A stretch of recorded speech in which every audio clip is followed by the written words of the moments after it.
coffee on his lap, cigarettes curling, smoking his political trap. Michael Vast roars through the screen, he flies, painting red and blue skies with his fiery cry. He's the world's watchdog, calling out the bluff. Right-wing swagger, but his heart's pretty tough.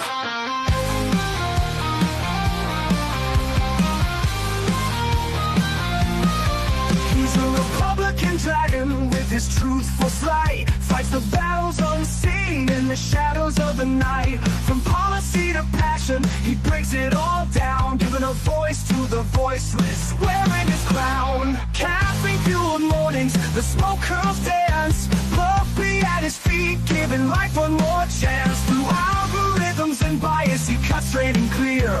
Michael's roar echoes in the hemisphere. Michael Vast roars through the screen, he flies, painting red and blue skies with his fiery cry. He's the world's watchdog, calling out the bluff. Right-wing swagger, but his heart's pretty tough.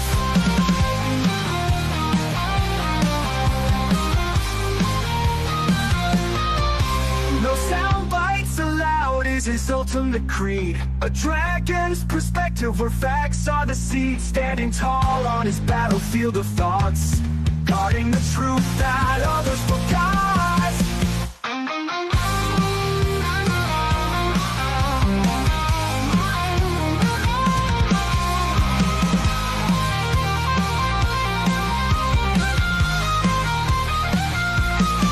Michael Vast roars through the screen, he flies, painting red and blue skies with his fiery cry. He's the world's watchdog, calling out the bluff. Right-wing swagger, but his heart's pretty tough.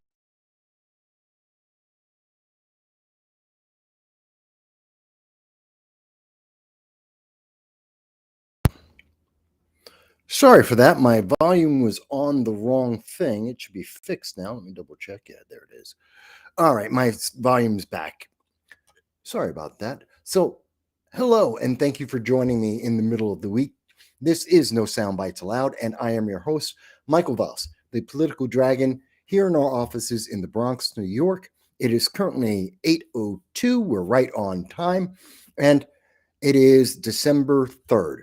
We have a bit of some stories to talk about today. I mean, there's a lot going on, quite a bit that's going on right now, and it's kind of crazy in the news. Now, before I get into what's going on with Venezuela, what's happening in Iran, what's been happening in New York State with Elise Stefanik and the Speaker of the House, we're going to talk about a couple of those subjects. Before I get to that, I want to mention that the reason why we do this, to everyone who's new, and by the way, if you are new, hello, thank you for joining all the rest of us. We're happy to have you with us. We look at long-form political commentary, not just a minute-and-a-half soundbite, but we actually delve into these issues to really try and understand where our nation is going and how it's going to affect the world and how the world is affecting us.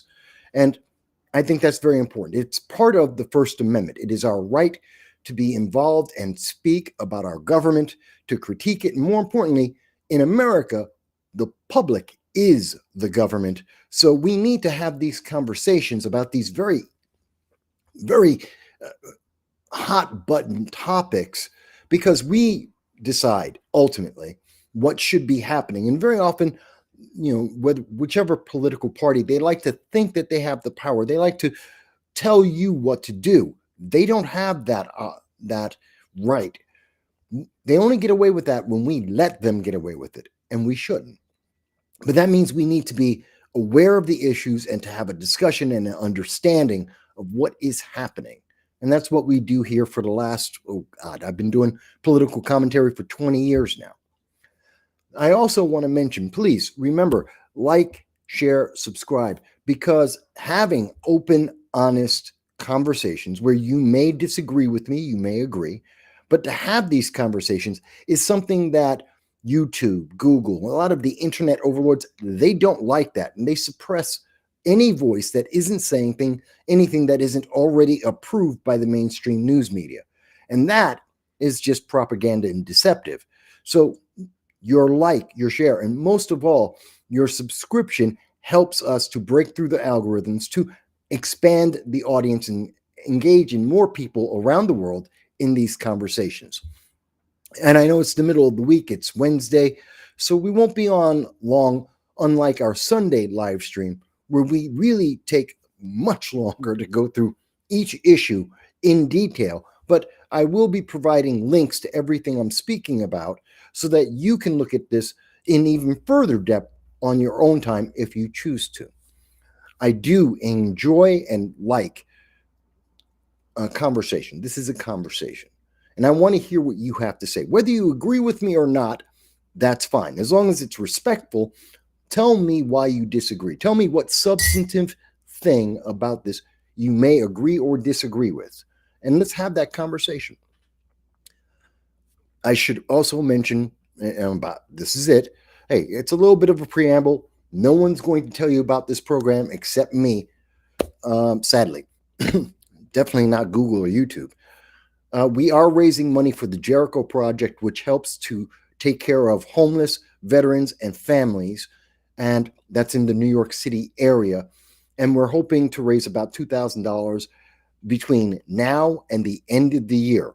At the end of the year, all the money that we were able to collect in November, all the money we're able to collect in December, we're going to be giving that 50% of the proceeds to the Jericho Project in January. So anything you can help with makes a massive difference. So super chat, rumble rants, whether you buy t-shirts or mugs, it all adds up. Okay, that all being said, let me get into the show. I know it took a little bit longer this today than usual. I'm behind. I'm a little bit off because I'm a little bit behind schedule. I wanted to start at about 7. But let me explain what's going on here. We're going to start off today talking about what's happening in Iran. A lot of people may have missed this, but I think it's probably the lightest subject that I'm going to be talking about today, and probably something that most people will get at least a kind of a chuckle. It's like black humor, it's gallows humor.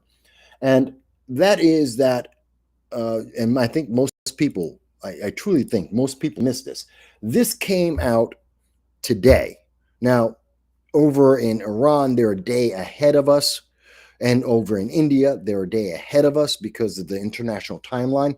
So they're in December 4th. That's why you're seeing this article came out on December 4th, even though here in the United States, it's December 3rd. It's the time difference.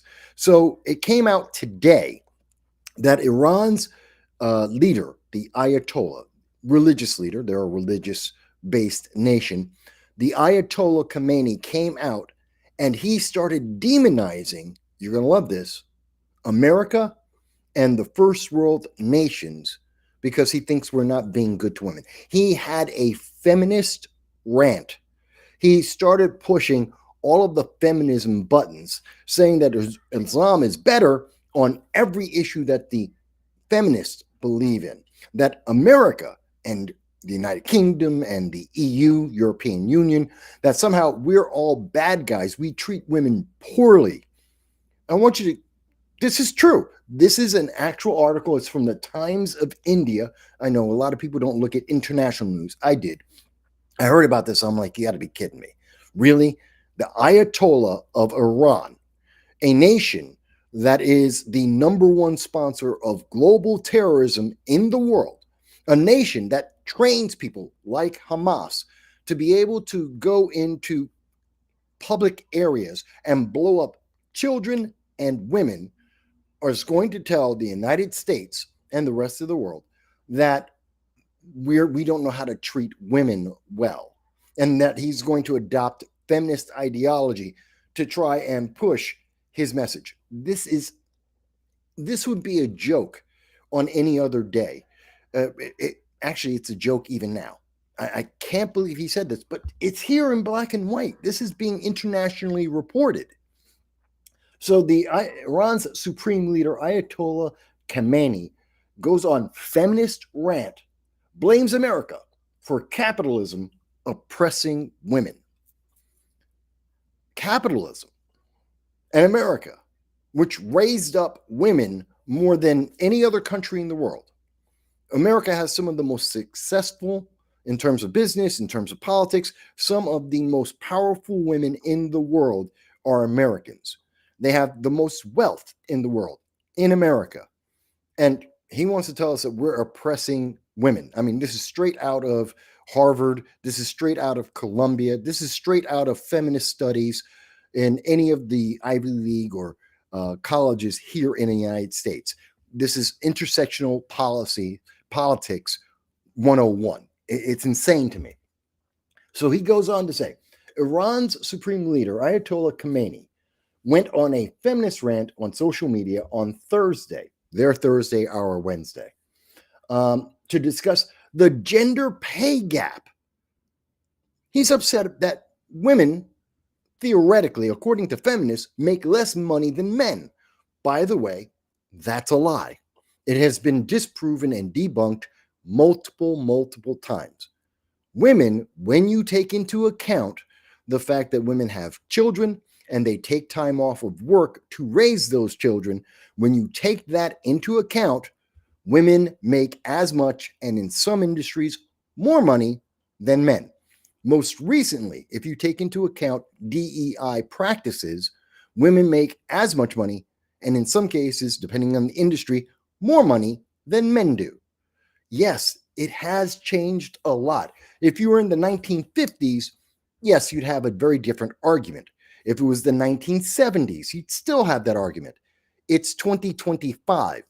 That's not true.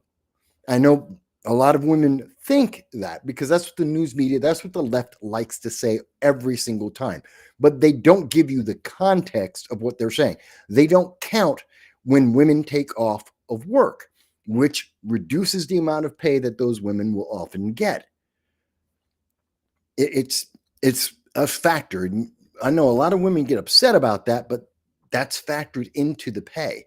And if you adjust for the time that most women, many women, take off to raise families, you suddenly see that instead of losing money, and by the way, women on average, depending on the way the feminists look at it, they're making about 87 cents to 90 cents for every dollar a man makes. So we're not talking like they're being slave wages here. This isn't the case. They're almost exactly the same. It's not on par, but it's real close. But so he wants to say it's, oh my God, the gender pay gap. Have you seen the wages over in Iran? In Iran, where under the version of Islam that the Ayatollah pushes out through his various terrorist organizations, women don't have a right to work. That's not just something the Taliban came up with, ISIS and Al-Qaeda. They didn't just come up with that idea. The Ayatollah has been pushing that idea throughout the Middle East and around the world for decades. This is not a new concept. They don't believe women should be able to read. They shouldn't be able to work. They're only supposed to be raising children. That's it. This is the doctrine of the Ayatollah of Iran. They push that message. Okay, let's go on. He goes on to say, it is a problem from the United States, the effects of capitalism, and how he believes the West degrades women. Are you kidding me? We degrade women by allowing them to make choices. Remember, in Iran, it is a crime to be part of the LGBT alphabet. That's a crime. Being trans in Iran is a crime. It will get you killed. You will be killed in those countries. They throw people off of, if you're gay, if you're anywhere on the spectrum, any part of the alphabet, they will throw you off of buildings. They will light you on fire. They will stone you to death. In fact, in Iran, if a woman is sexually assaulted, it is common practice that that woman will be stoned to death. She was the victim of a sexual assault, and they will stone that woman to death. This is Iran. This is their version of Islam. This is what they push out in the world over with Hezbollah and the Houthis and Hamas and the multiple cells. This is repeated by groups like ISIS, Al Qaeda, and the Taliban. And he wants to say that America degrades women. Are you crazy? He goes on to say, he described women as, quote, flowers that must be protected, and claimed that Western countries limit women to, quote, objects and, quote, slaves. Are you serious? Again, we have documentation, and many women who have escaped from Iran since the Ayatollah first took over in 1980. We have heard horror stories from women in multiple generations about the way that they are subjugated and they have no rights and no freedoms in Iran and any of the terrorist organizations anywhere that they control. And he wants to tell America that women are flowers and we're objectifying them. Are you kidding me? Oh yeah, I know what he's looking at. He's looking at the online OF channels that where women, by their own choice, decide to go on and to get payments from men or anyone else for that matter. That's a choice. No one forces women to do that. Women choose to do that on their own. And many feminists will tell you that that's perfectly fine. That's not objectification because the woman is getting paid. She made the choice to do this and she's getting paid for it. So it's perfectly fine. That's feminist theory. But he's saying we're objectifying them. And literally, that's like one of the few things you can point to that to even try and make this argument make sense. This is ridiculous. But he goes on.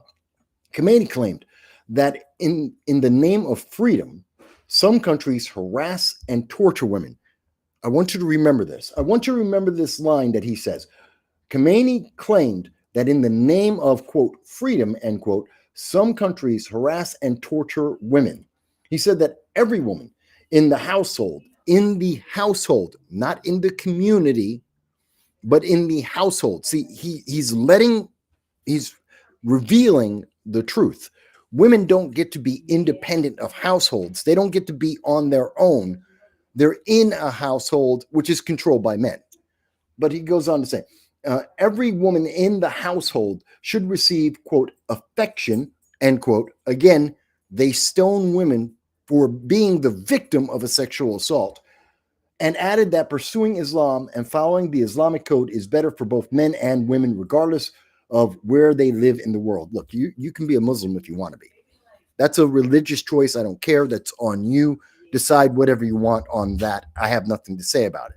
That's religion. But this guy, I want you to remember that this was back in 2022, April, in November of 2022, and again in April of 2023, the world became aware that in Iran, this garden spot, this paradise for women, according to the Ayatollah, Iran was poisoning their schoolgirls.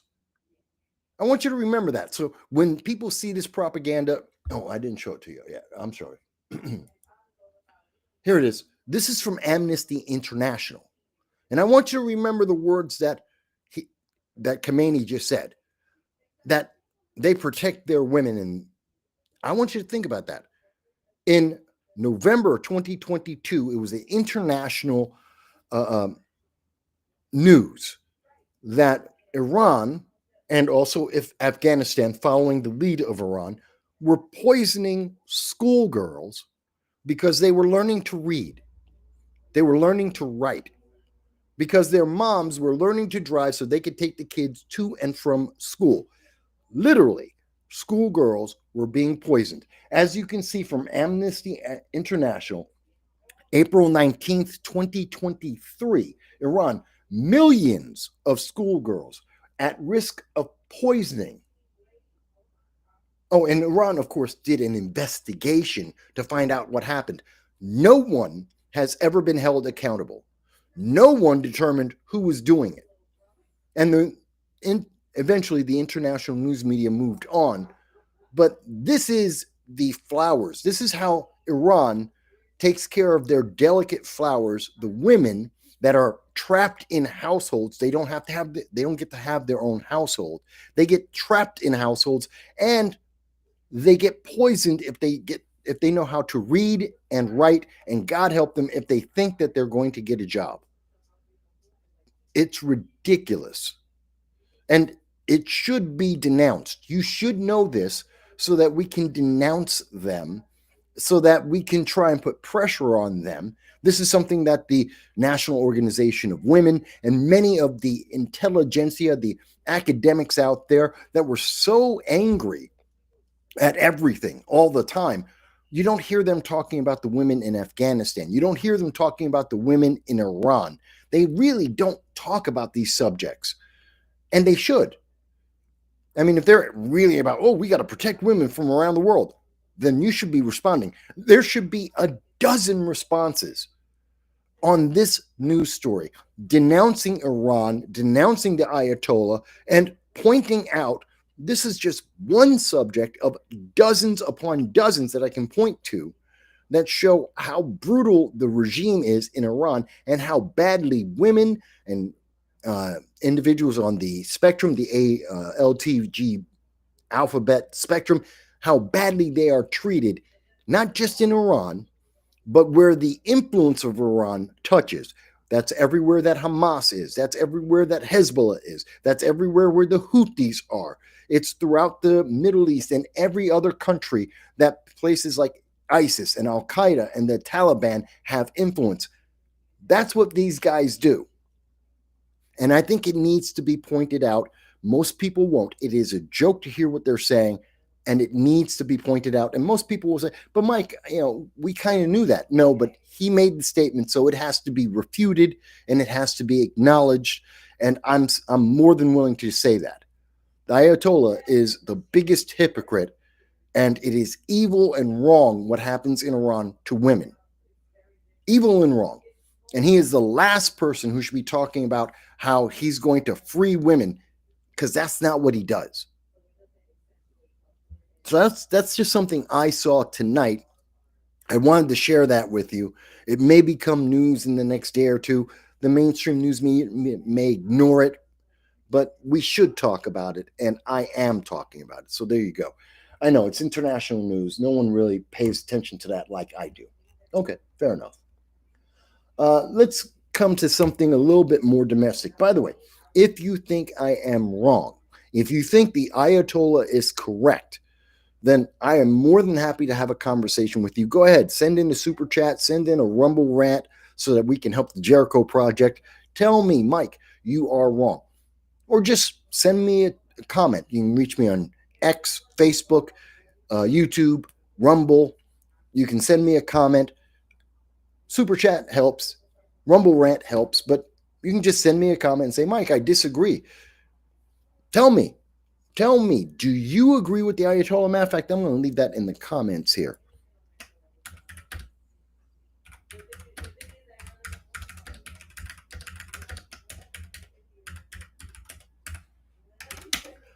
Do you agree with the Ayatollah? Because I sure don't. That's in the comments now in the chat.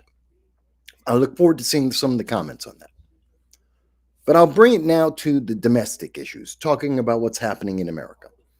So one of the things that Democrats are upset with still to this day, since the shutdown, the Schumer shutdown that failed everyone in America. And right now you hear Schumer, he's trying to blame everything on Donald Trump because Orange Man is bad. But the Trump administration right now is threatening to end any of the food stamps, the SNAP benefits. They're threatening to cut off all of the bluer than blue states.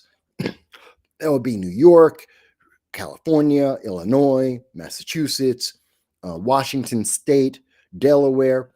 They're going to cut them off. Now you would say, but Mike, that's evil. And that means, see, Democrats were right. The Republicans, Donald Trump, MAGA, they're evil because they're going to get rid of these SNAP benefits. Not so fast. See, if you actually read past just the headline from the Washington Post, which is a biased newspaper, they are very left-leaning, the fact is that there's a reason for this. See, the Democrats have been trying to cover this up. The Trump administration has been asking for documentation. There are 42 million people who get SNAP benefits or food stamps, 42 million. But there's a lot of waste, and there is even more fraud in that system, something that we've known for many, many years. It's not new. This has been true for decades. There was fraud back in the 70s when it came to food stamps. It's always been in the system. The thing is, no administration ever wanted to touch that. No one wanted to address that fraud. They rather live with it and just pump in more money and kick the problem down the road to some other administration somewhere in the future, because this is a third rail, a political third rail. And anyone who touches it, well, they're going to get burned. And no other president, no other administration wanted to get burned in actually fixing the corruption. Democrats absolutely don't care. They're like, no, you can't touch anyone. But then again, we know that Democrats are very happy to take care of illegal aliens before they're willing to take care of American citizens.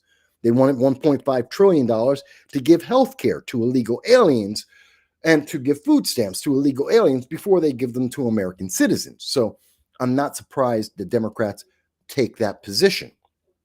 But the truth is, Donald Trump has been saying, just show us the demographics. Show us the individuals. Let's make sure that American citizens are the only ones that are getting food stamps, because we don't trust that you say so. I mean, look at what's happening over with Tim Walz in Minnesota. We know there's rampant corruption with the Somalis, and it's rampant throughout his entire government. The scams that have been going on and the money that's being taken from the federal government, from your pocket, taxpayer money, and it's being thrown over to Somalia and to individuals who are committing massive acts of fraud, stealing your money that could be used to feed kids, money that could be used to take care of the homeless, money that could be used to help our veterans. You want to fix the roads? That's the money that's going into Minnesota, going over to Somalia as we speak. And that's just the tip of the iceberg. The same thing is happening with food stamps. And if you're in a big city, you've seen this. I'm in New York City. I guarantee you, I look out the window, you go to any bodega, we have small stores on the corners. They're like mini stores, not quite a supermarket, but a little small store in the corner.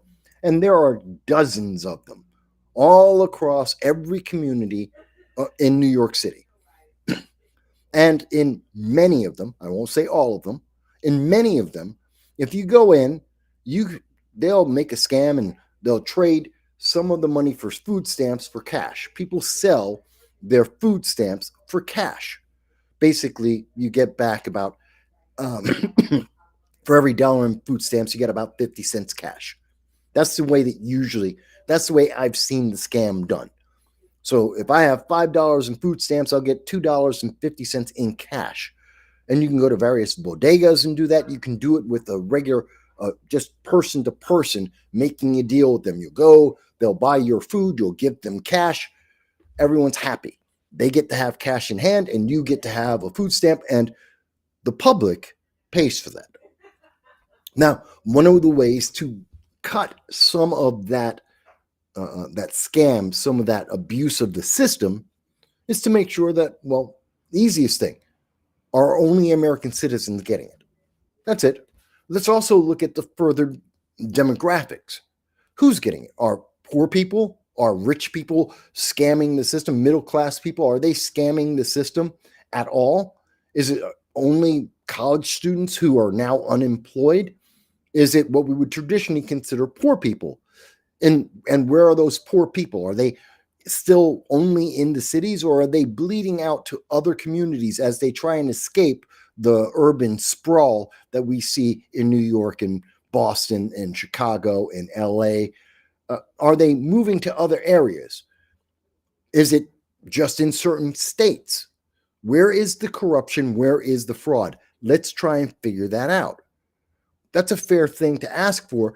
And the Trump administration has asked all states, all 50 states, to actually provide this information. Democrats are the only ones who say no. Why is that? Why is it that the Democratic Party are the only, wherever they have control, all the blue states, the blue cities, they refuse to provide this information to the federal government. But they demand that they get the federal dollars. And when the federal government says, well, we're afraid there's corruption going on, the Democrats are saying, trust me, bro.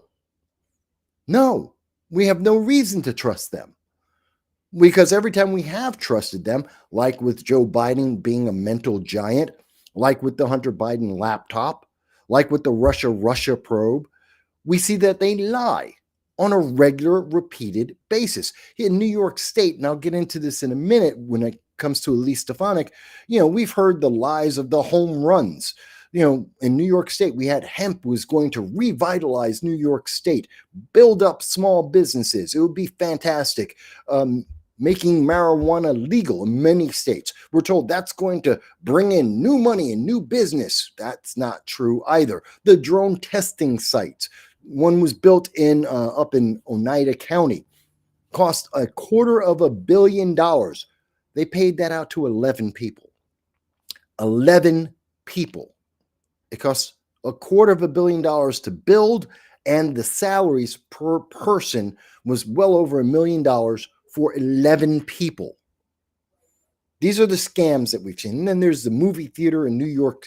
Many people may not know New York State under Andrew Cuomo. They built an entire movie studio lot, kind of trying to pull people from California to make movies in New York State. That cost, I think it was $100 million. It was sold for $1. Let me say it again. New York State, under Andrew Cuomo, under the Democrats, decided to make a movie studio to rival California, Hollywood in California, to try and draw in movie makers to come to New York. It cost about $100 million. It failed. Nobody decided to use it. It was eventually sold under Kathy Hochul for $1. $1. They burned over $99,999,999 of your taxpayer money. Came straight out of your pocket. This is crazy. This is crazy. So no, we don't trust Democrats when they say, trust me, bro, because they lie. And we've seen what they've been doing for illegal aliens. They will lie, they will riot, they will burn down their cities to protect illegal aliens.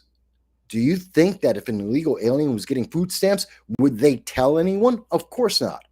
In fact, they would make sure not to reveal the food stamps being given to illegal aliens because that might identify the illegal aliens. It might make it easier to deport them because they're supposed to get deported. I think this is important.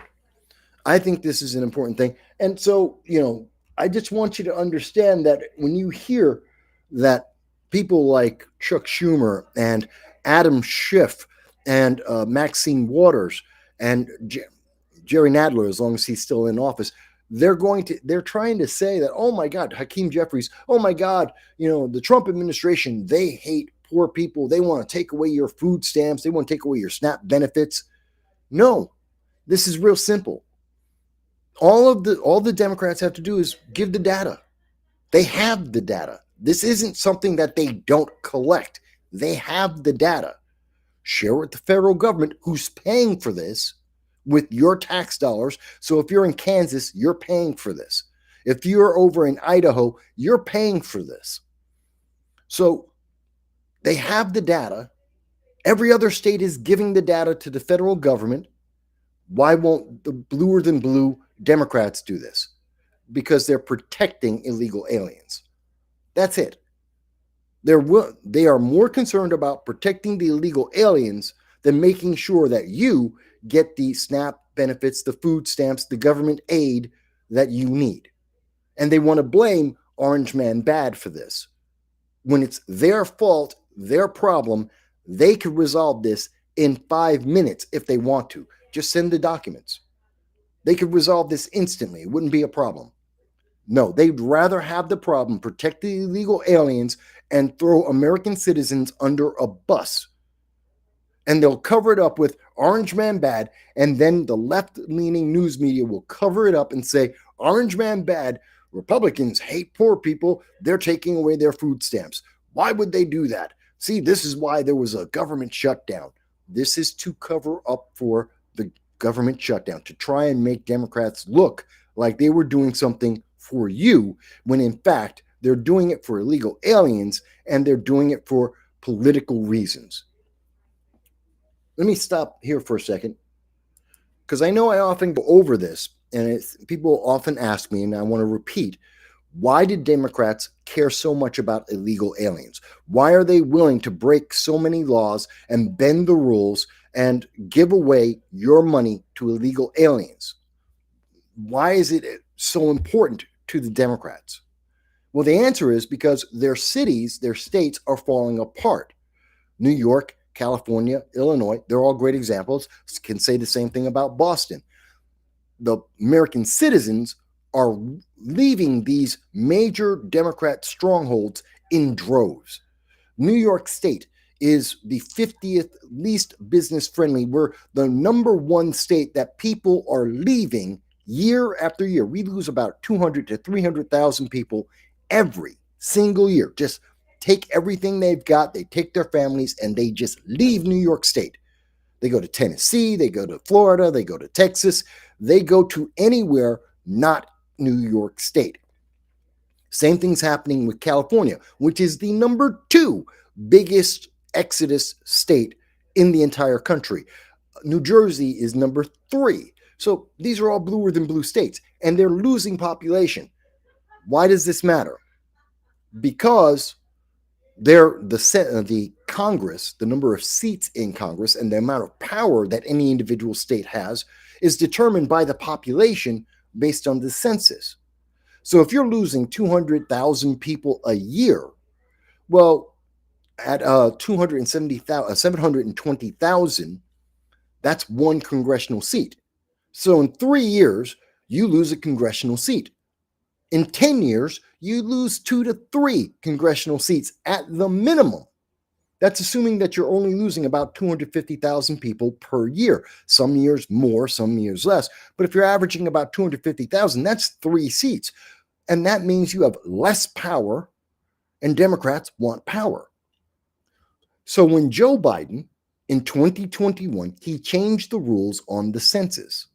He rewrote the rules. Literally, it was one of the first 40 executive orders that Joe Biden signed when he came into power in January of 2021. And he said that the census would count all residents. Everyone in your state suddenly counts. Whether they're an American citizen, an illegal alien, doesn't matter. If they're standing on the soil of your state, you get to count them as a resident. Now, in doing that, that increased the number of people and the population, and it maintained the number of members of Congress that the Democrats would have. So, as an example, in New York State, we were supposed to lose in 2021, based on the census, we were supposed to lose 3 congressional seats. 3, because we had lost about 1 million people. But because of Joe Biden's change in the way that we count, New York State lost 1 congressional seat. Same thing happened over in California, same thing in Illinois, in Massachusetts, in Delaware, same thing. Instead of having this big population drop and they'd lose seats in Congress and they would lose power, they instead artificially propped themselves up because this was selfish. Taking care of the illegal aliens instead of taking care of American citizens is selfish, and it is about political power. It has nothing to do with poor people. Whether you're a minority or not, whether you're a mom with kids or not, they don't care. This is about their political future, their political power. You just happen to be a byproduct. You're just something useful that they use to manipulate to maintain their power. That's why illegal aliens are so important to everything that Democrats do. That's why they fight to keep illegal aliens who are already through the legal system, already have an order to be mass deported, even though 77 million people voted to mass deport the illegal aliens. Democrats are willing to fight the laws, to break the law with sanctuary cities and sanctuary states, and to keep those illegal aliens because it means they get more power. It's not about, we got to take care of it's not because they want to open borders. It's not because they care about these illegal aliens. Think about it. 450,000. We covered this 2 weeks ago. 450,000 unaccompanied minors entered into America under the Biden-Harris administration, and they have been lost. We have no idea where they are, except when we do raids like in California on the marijuana farm, and we suddenly found out that there were about 10 kids, 13 years old, working as child slave labor. Those were all unaccompanied minors. So unless we do a raid and we find them at these businesses, we don't know where these kids are. Biden just didn't care. He just moved them around the country and said, hey, good enough. And the news media was like, we got to protect Biden. We want Democrats to be in power. Orange man bad. So they stopped talking about the news story. They still don't want to talk about the news story, even though we know the Trump administration is trying to find 450,000 unaccompanied minors that Joe Biden and Kamala Harris allowed to come into this nation. And every single Democrat is okay with that. They don't care that we don't know where they are because they count to the congressional makeup of Democrats. And because they matter to the seats that Democrats control, that's all they care about. So they don't care that kids are, well, who knows where they are? Doesn't matter. As long as they're in one of the blue states and they can be counted in a census, it doesn't matter if they're being abused sexually, if they're being sold for slavery. They don't care. I know there's a lot of Democrats that'll be upset about that. That's the truth. And that's the reason. And no one in the news media wants to have this discussion, which is why they never ask, why are illegal aliens so important to the Democrats? Why are the Democrats so hell-bent in making sure they will go, as we have seen, they will travel to foreign countries to get illegal aliens and to bring them back into America, spending your tax dollars throughout the entire process. And they will we've seen them do this. It was Kilmar Abrego Garcia, that they will travel to make sure that those illegal aliens can come back. They'll use every trick in the legal book to keep those illegal aliens in America. You don't see them put that kind of effort in taking care of the Black community. You don't see them put that kind of effort to take care of Hispanics or women. You ever ask why? Why are they so hell-bent and spend so much energy and time protecting illegal aliens? They won't do that for Black Americans, for Hispanic Americans, for women. They won't do that. Okay, fine. Let me move on a little bit. Again, I'm not going to be on all night tonight, but I did want to talk about a couple of things. So one other thing that's happening, again, minor news. We'll get into this a little bit. I just want you to know that right now, it's not the biggest news because there's no massive protests happening. But just like we saw in Chicago, just like we saw in Portland, their federal agents have been going into New Orleans and Minneapolis. You notice what you haven't heard, and this isn't new, this isn't a surprise. This is kind of like Memphis. They are being welcomed. In New Orleans in particular, they are happy. The mayor is happy to have the federal agents, that's the DEA, that's ICE agents, that's the FBI. They're coming in to help do the mass deportations, which is what Trump was elected to do, which is what he is doing, which is legal. And unlike what we saw in Portland, unlike what we saw in California or over in Chicago, we're not seeing riots. You're not seeing gangs coming out to try and fight with federal government. You're not seeing Democrat candidates trying to beat on ICE agents and their cars to try and stop them from doing their legal, lawful job. You're not seeing that. So the news has no riot to report. There aren't riots going on. Minneapolis isn't burning again. It did under BLM. It did with the autonomous zones that were in Minnesota, Minneapolis. Yeah, those were a lot of fires going on. But you're not seeing that now. And you wonder why. It's more like what we saw in Washington, D.C. before the Afghan shooter, which is crime went down. Federal troops came in, federal agencies came in to enforce the law, to hold criminals accountable, to remove illegal aliens, and crime miraculously went down instantly. The homicide rate dropped, violent crime dropped, and everything was good. Oh yeah, the left protested again. Why? Because they're trying to protect their selfish political agenda. But other than the protests that came from the Democrats, the progressives, the rest of the city had less crime. Same thing in Memphis. Thousands of illegal aliens have been caught and are being deported, and crime is going down in Memphis, and the Memphis mayor is working with the federal government, and everything's fine. Democrats are grumbling, but they're not out protesting, trying to burn down the city. And everyone's happy, except the Democrats. The elected Democrats, they're upset. But everyone else is happy. Well, probably not the illegal aliens, because they're getting deported. But everyone else is happy. Less crime, less fraud, less wasting money. People are happy. Democrats are not. Illegal aliens are not. Everyone else, they're okay. So I just wanted to point this out because most people probably didn't know that the federal government's going into New Orleans and the federal government's going into Minneapolis, that we're seeing that this is something that's happening across the country, and it's not what the fear-mongering of the left has made it out to be.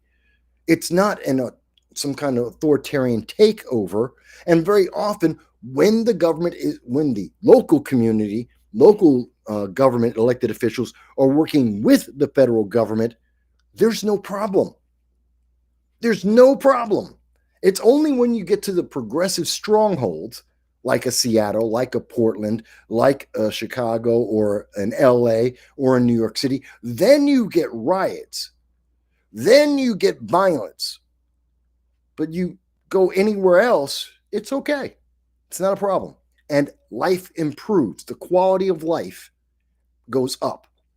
Because a mayor of a city, their job isn't to fight the federal government.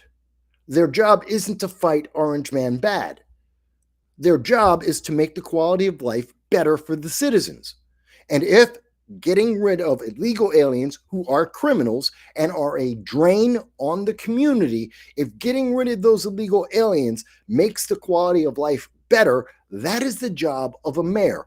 No, Zoran Mandami, you're wrong. Your job isn't to fight Donald Trump. Your job is to make the quality of your life better. And if that means get rid of some of the criminals which are illegal aliens, to get rid of some of those gangs, to get rid of that kind of fraud, if that's what it takes to make the quality of life better, that's your job as a mayor. Not to fight a political battle with Donald Trump so that the Democratic Party is going to be stronger in Congress. That's not your job. But I mean, that's what the Democrats ran on in 2024. Every single Democrat in America, every elected Democrat, every candidate in 2025, they ran on Orange Man bad. According to the news media, according to Democrats in every city, every county across America, they were all running to fight Donald Trump. That's not their job. And if they did their job, the quality of life for Americans would be going higher, as we've seen in Memphis, what I believe is happening right now. It's early stages, but what I believe is happening in New Orleans, what's going to be happening over in Minneapolis, what we've seen happen in D.C. And there's, but Mike, but they put in soldier, National Guard, and they put in, they had federal agents, ICE were everywhere. And what's the problem? But you're not supposed to talk about that. You're not supposed to agree with that because the left has tried to convince you Orange Man bad, MAGA is bad, Republicans are Nazis, and this has to be evil. Even though it's all about their selfish political gain, they leave out that last part. Because if you thought about it, and you're not supposed to think, you're supposed to obey. You're supposed to feel what they tell you to feel when they tell you to feel it, and don't think about anything, just obey. But if you stop and you think about it, for the first time, I'm sure for some people who are listening to me right now, especially those that lean left or are progressives and Democrats, this may be the first time someone has actually told you, why are Democrats so hell-bent on taking care of illegal aliens? You have never been told this. This is not told to you on CNN or an MSNBC or ABC. The left-leaning media will never tell you this. They'll say, oh, well, they just want to protect these people because they have a right to be in America. No, they don't. Democrats wrote the laws on immigration that Donald Trump is enforcing right now. That was Hillary Clinton, that was Bill Clinton, that was Barack Obama, that was Nancy Pelosi, Chuck Schumer. The Democrats and progressives wrote these laws that Trump is enforcing. I'm old enough to remember Democrats were absolutely against illegal immigration back in the 80s. They were using that as a cudgel. Now they need the numbers, they need the bodies. So now they're all in favor of illegal immigration and open borders. But if it weren't for the power that they would get from having those bodies, they don't care. Yeah, a lot of people who are on the internet now are too young to remember what Joe Biden and what people like Nancy Pelosi and Adam Schiff, what they were saying in the 90s, in the 2000s, Barack Obama, what they said about illegal immigration, about the laws they passed that are now being enforced. Democrats just never thought someone would enforce it against them. Let me go to the comments here. So, Joanna says, are you going to do a show about the currency going away so we all go digital and our freedoms be taken to finish us off so we are dependent on the government? When are we doing a show about our Constitution that has been tramped on? Well, I try and do a lot of shows about many of these subjects, and I try and make it relevant. Sorry, got something in my eye. I try to make it as relevant as possible so that I get the biggest audience possible, which is often why I'm talking about so many things that are in the news already, so that gives reason why. I mean, I wanted to talk about what's happening with Elise Stefanik. I want to talk about what's happening with Pete Hegseth and the Venezuela boats. So, but that gives me the opportunity because I'm going to talk about that. And there is important reasons to talk about both of those things. But that gives me opportunity to talk about what's happening with Iran, to make people aware about the foreign policy, how it's being twisted by the mainstream news media, what the support of Hamas actually means, so that we don't do things like that anymore, so that we're more aware of what happens when you support Hamas. You're supporting Iran because Hamas is a puppet of Iran, and Iran abuses women. So that's why I have a mix of some of the news stories that aren't being talked about nationally, but yet they're important. And at the same time, I talk about something else. Now, that all being said, Joanna, I am going to talk, I have talked about digital currency in the past, government digital currency. I do not agree. I don't like Bitcoin. I don't like the digital currency to start with. I have a problem with that because there is no asset, just a feeling. And that's the only thing that holds up the cryptocurrencies, is people believe they have a value, but there is no actual asset. As much as people may doubt the dollar, the fact is there are assets to it, which are our resources, oil, lumber, farmland. We have products, we have things that we can use to back up the dollar. They're overinflated, but it's there. You may only get a penny on every dollar at best, but you'll get something for those assets if we had to go push to shove. Crypto gives you nothing. But here's the thing, since you brought it up, government run digital currency is a death sentence to the public. It means that whoever is in control of government controls whether or not you have any money whatsoever. This is what they do in China. This is part of the social credit score. So at any point, if there's a government digital currency, they can say, I don't like the post you just made. And they can go to your bank account and freeze it. They don't even have to go to your bank account. They have the blockchain tells them where your money is at any given moment. And they can just say that chain that was created by the government and is controlled by the government and can be tracked by the government.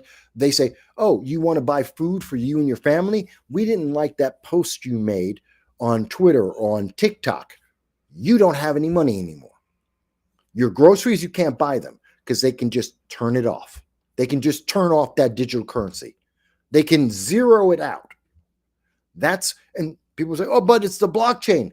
They have control. Government digital currency. The government creates the blockchain and has control over it. And they can track everything you spend on that. This is why we do not want to see this. You do not want to have digital currency. It is horrendous. The government will track everything you spend money on and will know exactly every single penny you spend. So by the way, they'll take all your money in taxes. You'll never be able to hide it. But even worse than that is they can track everything you do. You talk to someone they don't like at any given moment, and they can wipe out your income. They can wipe out your retirement because they don't like who you spoke to. They don't like what you said. They don't like the way you vote. That's the problem with digital currency. And no matter what anyone says about how great it could be or how convenient it is or how it might be better because there's going to be less inflation, no one can deny the absolute fact you will be tracked. Everything you do will be tracked. And the government has control over what value the money is you have. They don't have to zero out the money. They can just say, okay, everything you buy, all the money that you have is worth 50% less than what you think it was worth. If you thought you had $100, the government didn't like the way you voted or who you donated to a campaign for a candidate that the current government, whatever government, doesn't like, so they can just cut your money in half. So that $100 is actually $50 just because. And they cut all of your money in half because they can. It is an incredible tool to make you a slave, an economic slave to the government, and you will have zero power to do anything about it. And it doesn't even have to be the official government. It doesn't have to be something that a president does. It could be just like we saw with Lois Lerner with the IRS under the Obama administration. It could be a member of government who just doesn't like your political ideology. Doesn't matter which one it is. It's not their ideology, so they will punish you. In the case of Lois Lerner, which most people have forgotten about, but under the Obama administration, it was a massive scandal that members of the IRS were targeting Republicans and conservatives and auditing them and shutting down their businesses because they didn't like their politics. So imagine if that happens now, and it is happening now, it does happen. I'm not saying that it only goes from the left versus the right, but it could be the right going against the left. Doesn't matter. If the government can do that now, and we have evidence and proof that it has happened, what do you think happens when that same kind of mentality, those same kind of people in the IRS, the next Lois Lerner is saying, oh, I don't like progressives. I don't like Democrats, whomever. And she says, okay, you know what? The blockchain is there. The government controls the money. Your money no longer has a value. Your money is worth half as much as you think it is. Your money is delayed. They won't let you buy anything. Oh, yeah, all your money's there, but your money won't be cleared for 3 days at a time. You want to go out and get groceries? That's fantastic. You have to pay for them today. Show up in 3 days. Then you can get your groceries because the money won't clear because they just decide to mess with the blockchain, delay the transaction for 3 days at a time. It's exactly what they do in China.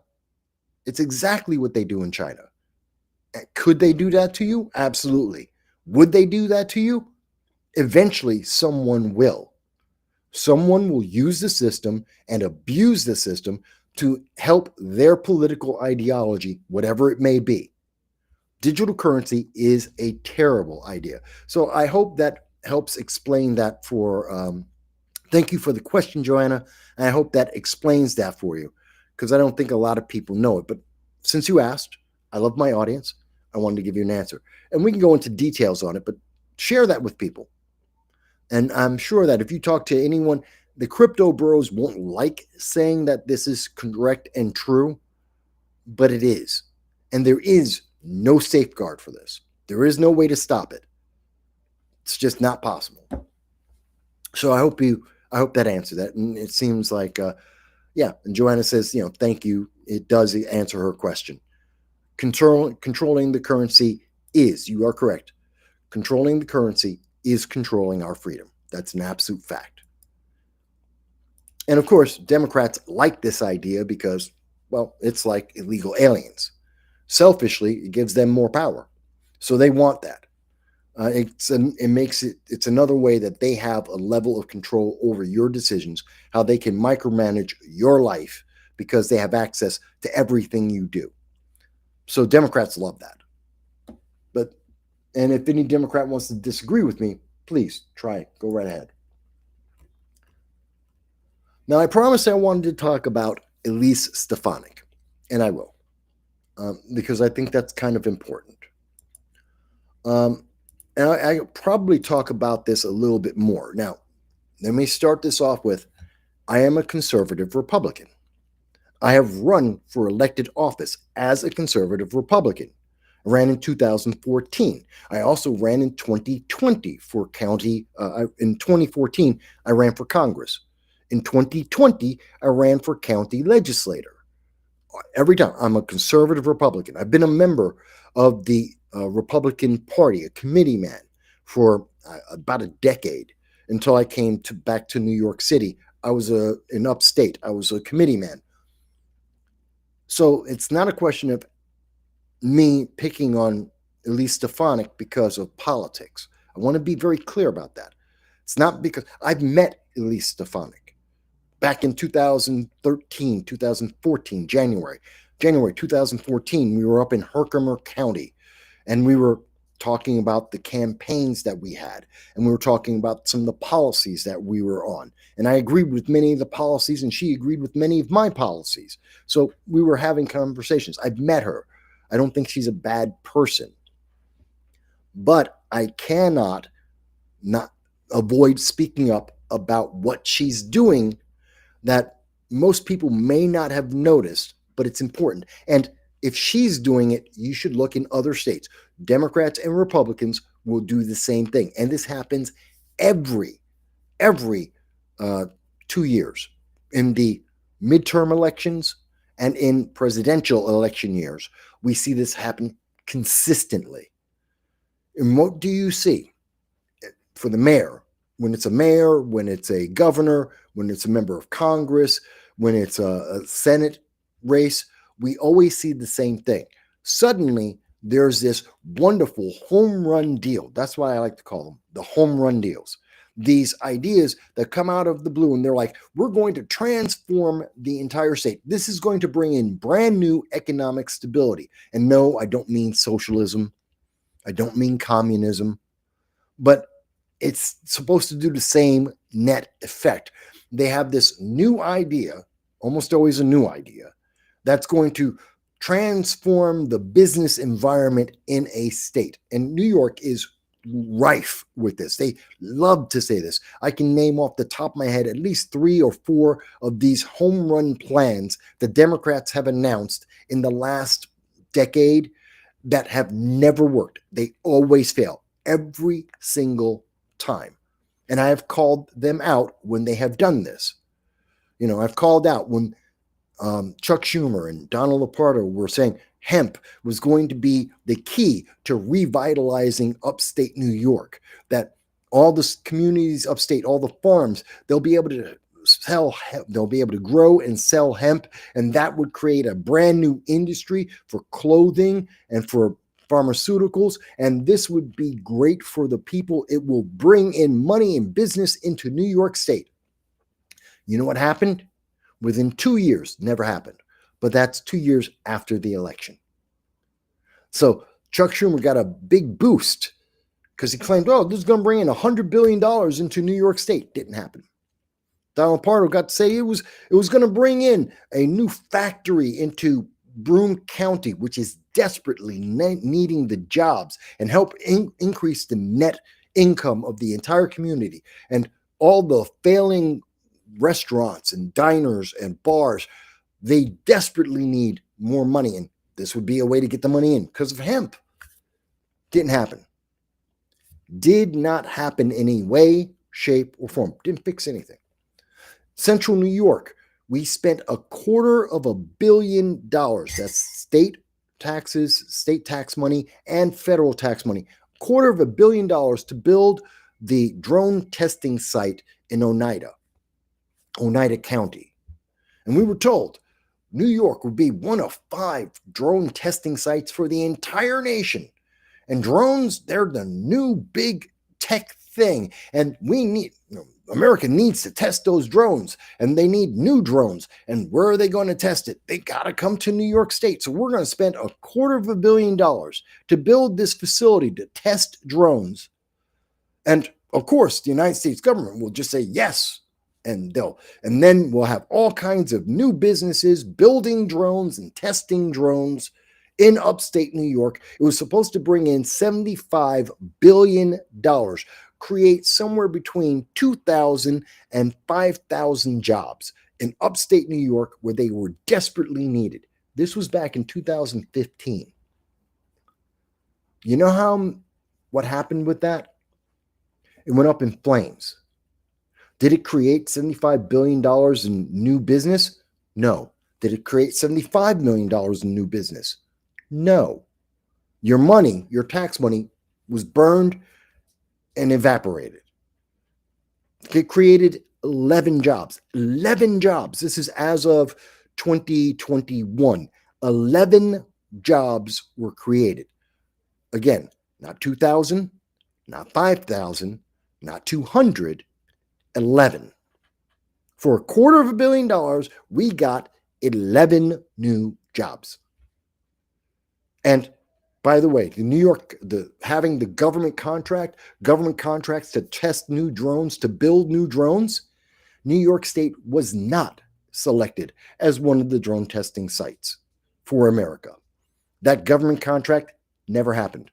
We lost. And it'd be an entirely different story if we won. We didn't. We lost. That's $250 million thrown out the window. So that's hemp. That's also with the drone testing site. We can say the movie theater. The list goes on and on and on.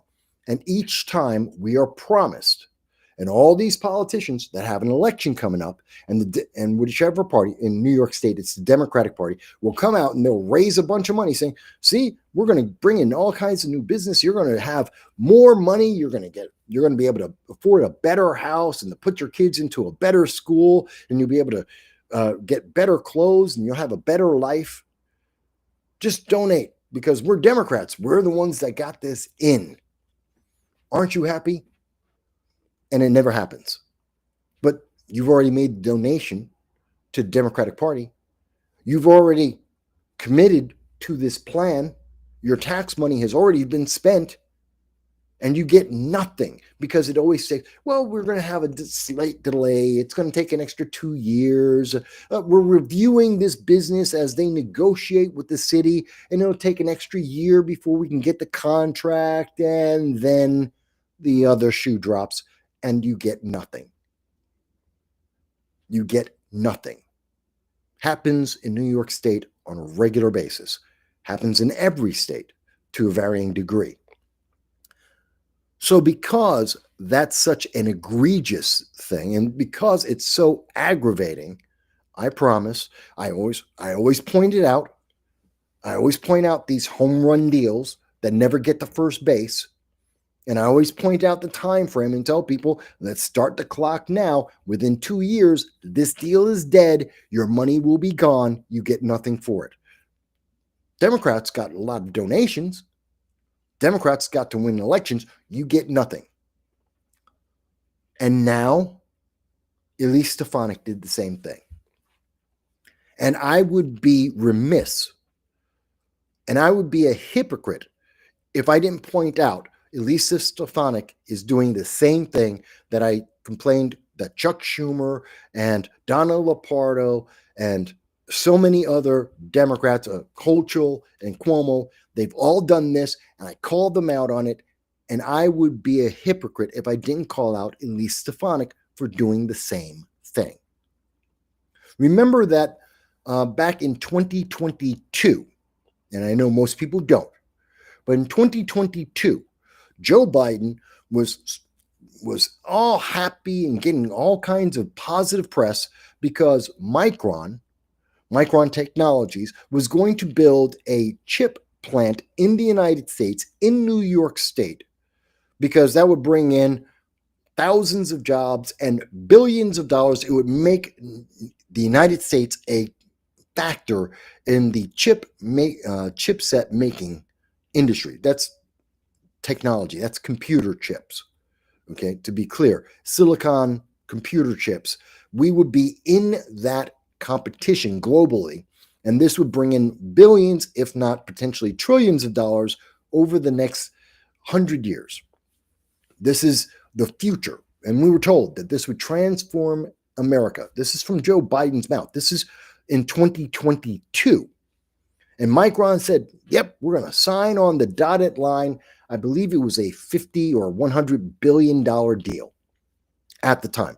The total deal was worth $6.1 billion, and it was like $500 million in 2022 in terms of credits that we were willing to give the Micron company. We were giving them taxpayer money up front, and they were going to build 2 or 3 chip making plants, chip manufacturers in upstate New York.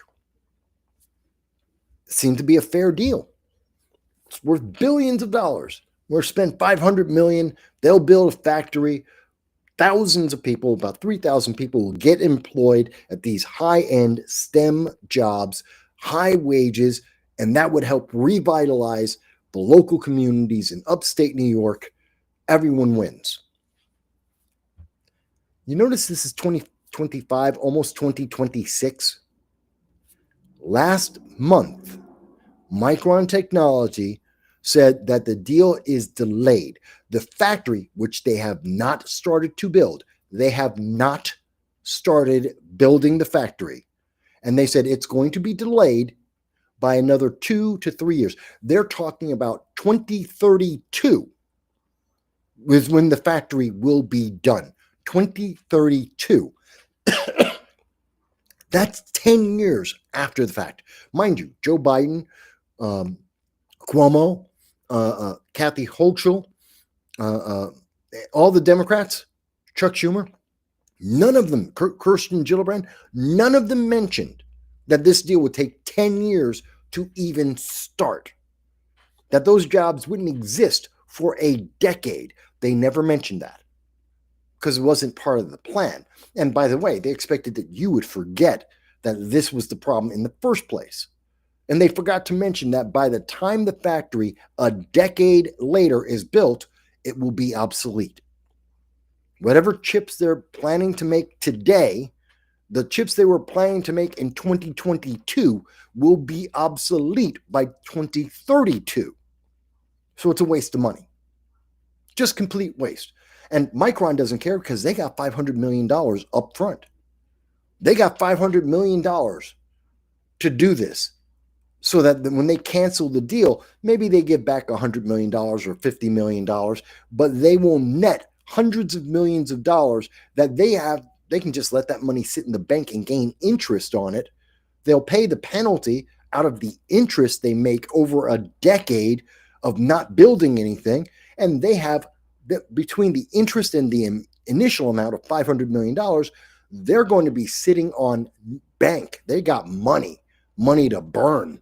They'll pay the penalty. It's just some of the interest that they've made in the decade that we've been waiting.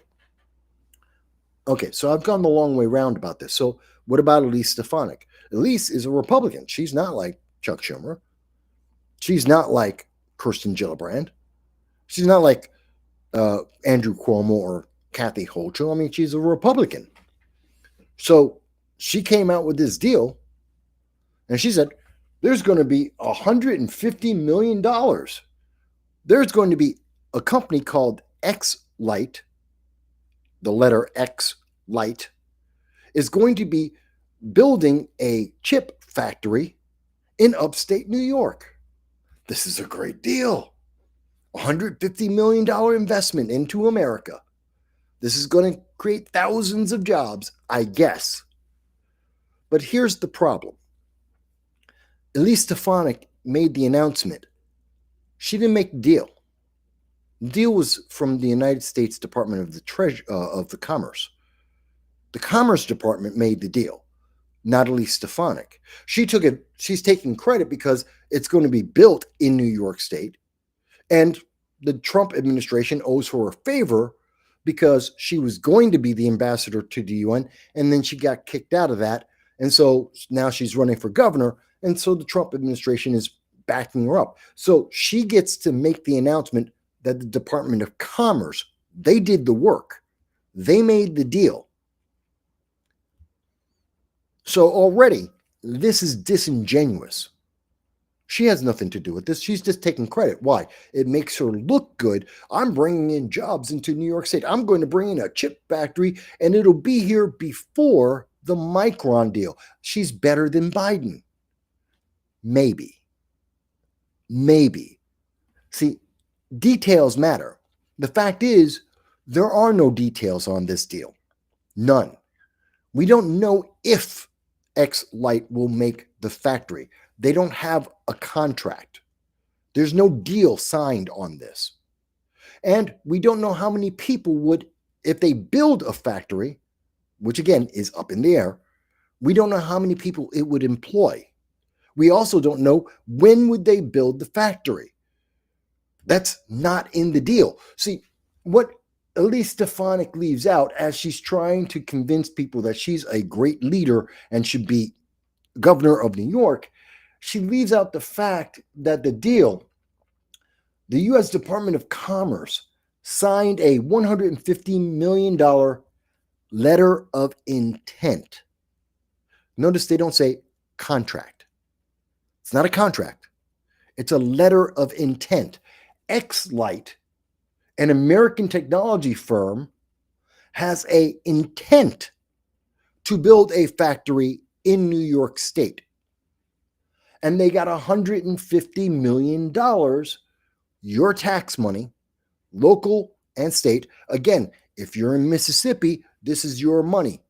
If you happen to be over in Kansas, this is partially your money. In New York State, it's absolutely your money are going to this deal that X-Lite might do. Your money has been used, and they might build a factory in New York. And now Elise Stefanik is taking credit for the deal. Now, let's go on. The agreement will support the development of advanced extreme ultraviolet lithography technology. It's a computer chip. That's all you really need to know. It's a computer chip. At the Albany Nanotech Complex, one of the nation's leading research hubs for chip innovation. One of, which means there are other places they could go that might make a better deal. Doesn't have to come to New York.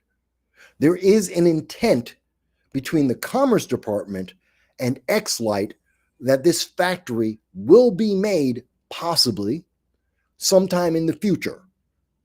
Doesn't mean it has to be made in New York State. Yes, Elise Stefanik said it'll be in New York. She thinks so, but that doesn't mean that's the case. They have an intention to build possibly in New York. They might go somewhere else. They might go to Texas, where the weather is more stable, where there's a lot more people going, where there is already a second Silicon Valley.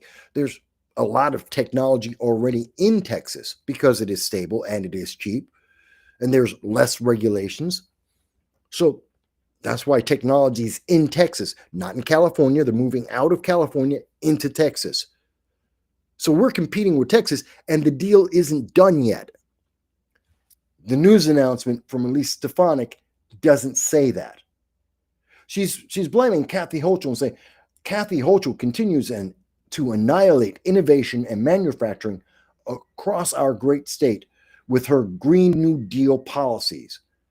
You know what? She's right. That's true.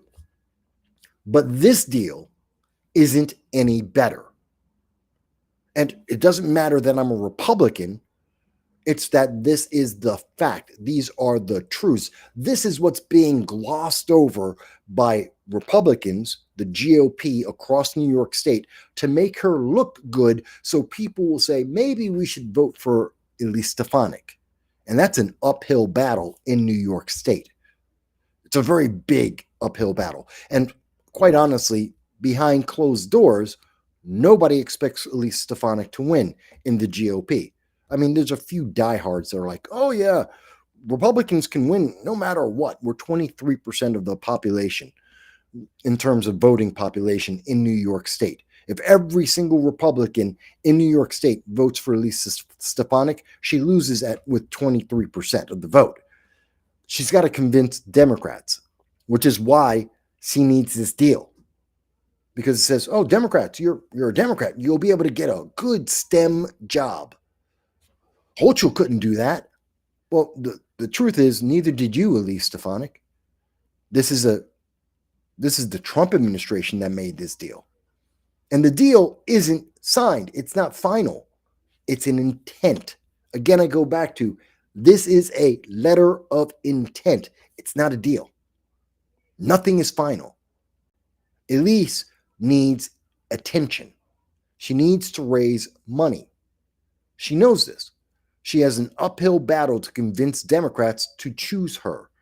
I don't envy her decision, but she needs something, and she has nothing. She has nothing to offer. So she made this story up, and the Trump administration said, sure, you can say it's going in New York State. Why not?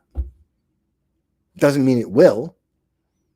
Yeah, you can take credit for this. And the Trump administration isn't coming out and correcting her on anything. They're not giving any extra details on anything. They're letting her run with it. Why? She's a Republican. And she's in good terms, good favor with the Trump administration and with Donald Trump himself. So yeah, they want to see a Republican win if she can, and it costs the government nothing. The Trump administration loses nothing. In fact, the problem now gets put on Elise Stefanik's face, because now she's supposed to come up with the answer. How many jobs? When are they going to build the factory? How much money is it going to cost New York State? These are three very critical questions that we don't have an answer for. Is there a contract guaranteeing that Xlight will make the factory in New York State? That there is no contract. That detail doesn't exist. So, you can say, well, Elise Stefanik, she's a Republican. Mike, you're a Republican. You're supposed to support her. This is a home run deal, straight out of the playbook from Chuck Schumer, straight out of the playbook by Donald Lapardo, by Carl Hastie, the Assembly Speaker. This is a deal from the Democrat deck of scams. And I'm going to call her out. Elise, this isn't a good deal. Get some details. Tell me how many workers are going to be hired. Tell me what day is this factory supposed to be built. Tell me how much money it's going to cost. Tell me that there is a contract that guarantees they must build it in New York State. Show me those details. Give me that black and white guarantee. Then you get some credit. Maybe. But just like with the Micron deal, which is going to take at least a decade, it's not real. There's no evidence, no proof. It's not real. And I would be lying to my audience. And you won't hear this from any of the right-leaning news media in New York State. You won't hear it from the right-leaning political pundits because they want Elise to win. I'm at least going to be honest with you. Because if I'm going to demonize the Democrats for doing this scam, I have to point out when the Republicans do it too. Sorry, Elise. It's a bad deal. And I'm sure I'm pissing off a bunch of my Democrats on that. By the way, if you think that I'm wrong about the Micron, no, Mike, you just don't know about Micron. Here's the news right here. This is from Syracuse.com. Micron chip factories in upstate New York will be delayed by 2 to 3 years. This is published November 14th, 2025, 1 month ago. We knew this. It didn't get a lot of attention. Strangely, surprisingly, the New York media didn't make this a front page news story. They didn't bring it up. Why? Kathy Hochul will be hurt by this news. It embarrasses the Democrats. They wanted to win an election. They want to win in 2026. They don't want this news out there. Oh yeah, it's news. It's a fact. And if you ask Kathy Hochul, I'm sure she'll give you a great excuse why it just needs more time. But it's going to happen. It's going to happen eventually.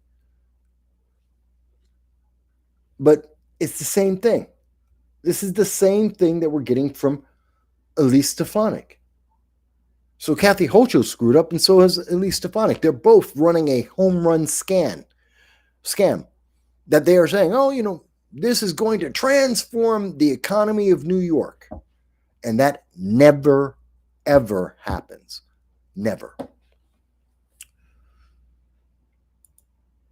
By the way, this is another version of the deal. By the way, this is how the Democrats are reporting the deal. They're dropping out Elise Stefanik's name because it's not essential, because it's not her deal. And they're talking about the Palo Alto firm, a California firm, lands $150 million to build the chip at Albany Nanotech. Notice the left-leaning media doesn't want to give any credit to the Republicans that, whether it's the Trump administration or, more importantly, Elise Stefanik, they leave her name out. She's the one taking credit from it. That's the one the Trump administration's pointing towards Elise. She gets to say, I did this deal. The Times Union are like, well, no, not really. It's a Trump deal, but we don't want to talk about Trump and we don't want to talk about Elise Stefanik because we want Democrats to win. So we're just going to say the state got the deal. The state of New York is winning. So that you'll assume it was because of Democrats. It wasn't. So you can see both major parties are lying to the public on this one. They're both lying on the same exact information because the Trump administration will get equity stake in X-Lite. Yes, because they paid for it with $150 million. That's why they got the equity stake. But that doesn't mean it's going to be in New York State. And you can look through the news on this, and they'll tell you exactly the same thing that Elise Stefanik just told you, except they're going to emphasize that it was a commerce deal, not an Elise Stefanik deal. That's the only emphasis they're going to make. But they're going to make it seem like, no, but this was going to happen no matter what. And it's not really about Trump. And it's good for New York. But you should really be concerned about the Micron deal, which is so much better. And that's, with Kathy Hochul and Democrat, vote Democrat, vote Democrat. That's the emphasis here. But I just wanted to show you that it's not one-sided. This is not one-sided at all. Okay. Before I go further, as a matter of fact, give me 1 second here. Matter of fact, before I go further, I need like 30 seconds. Boom, boom, boom. Hold on 1 second, folks. What I need to do is I need to take, just need to jump for a second. So I need like 5 minutes. Okay. Just like 5 minutes. That's it. So bear with me. I got to jump into the head. In the military will know what that means. Come on. There. So what I'm going to play for you real quick is just a little bit of my conversation with a wonderful woman named Cynthia Pooler. I'll play this for you and I'll be In right running back. for Congress.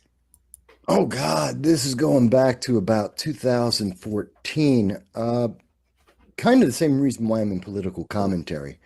We have a very bad system on the local, state, and to degrees on the federal level, and there aren't a lot of answers. There aren't a lot of solutions. In 2014, the congressman at the time was Richard Hanna, a man who got elected under the Tea Party movement at the time from 2010.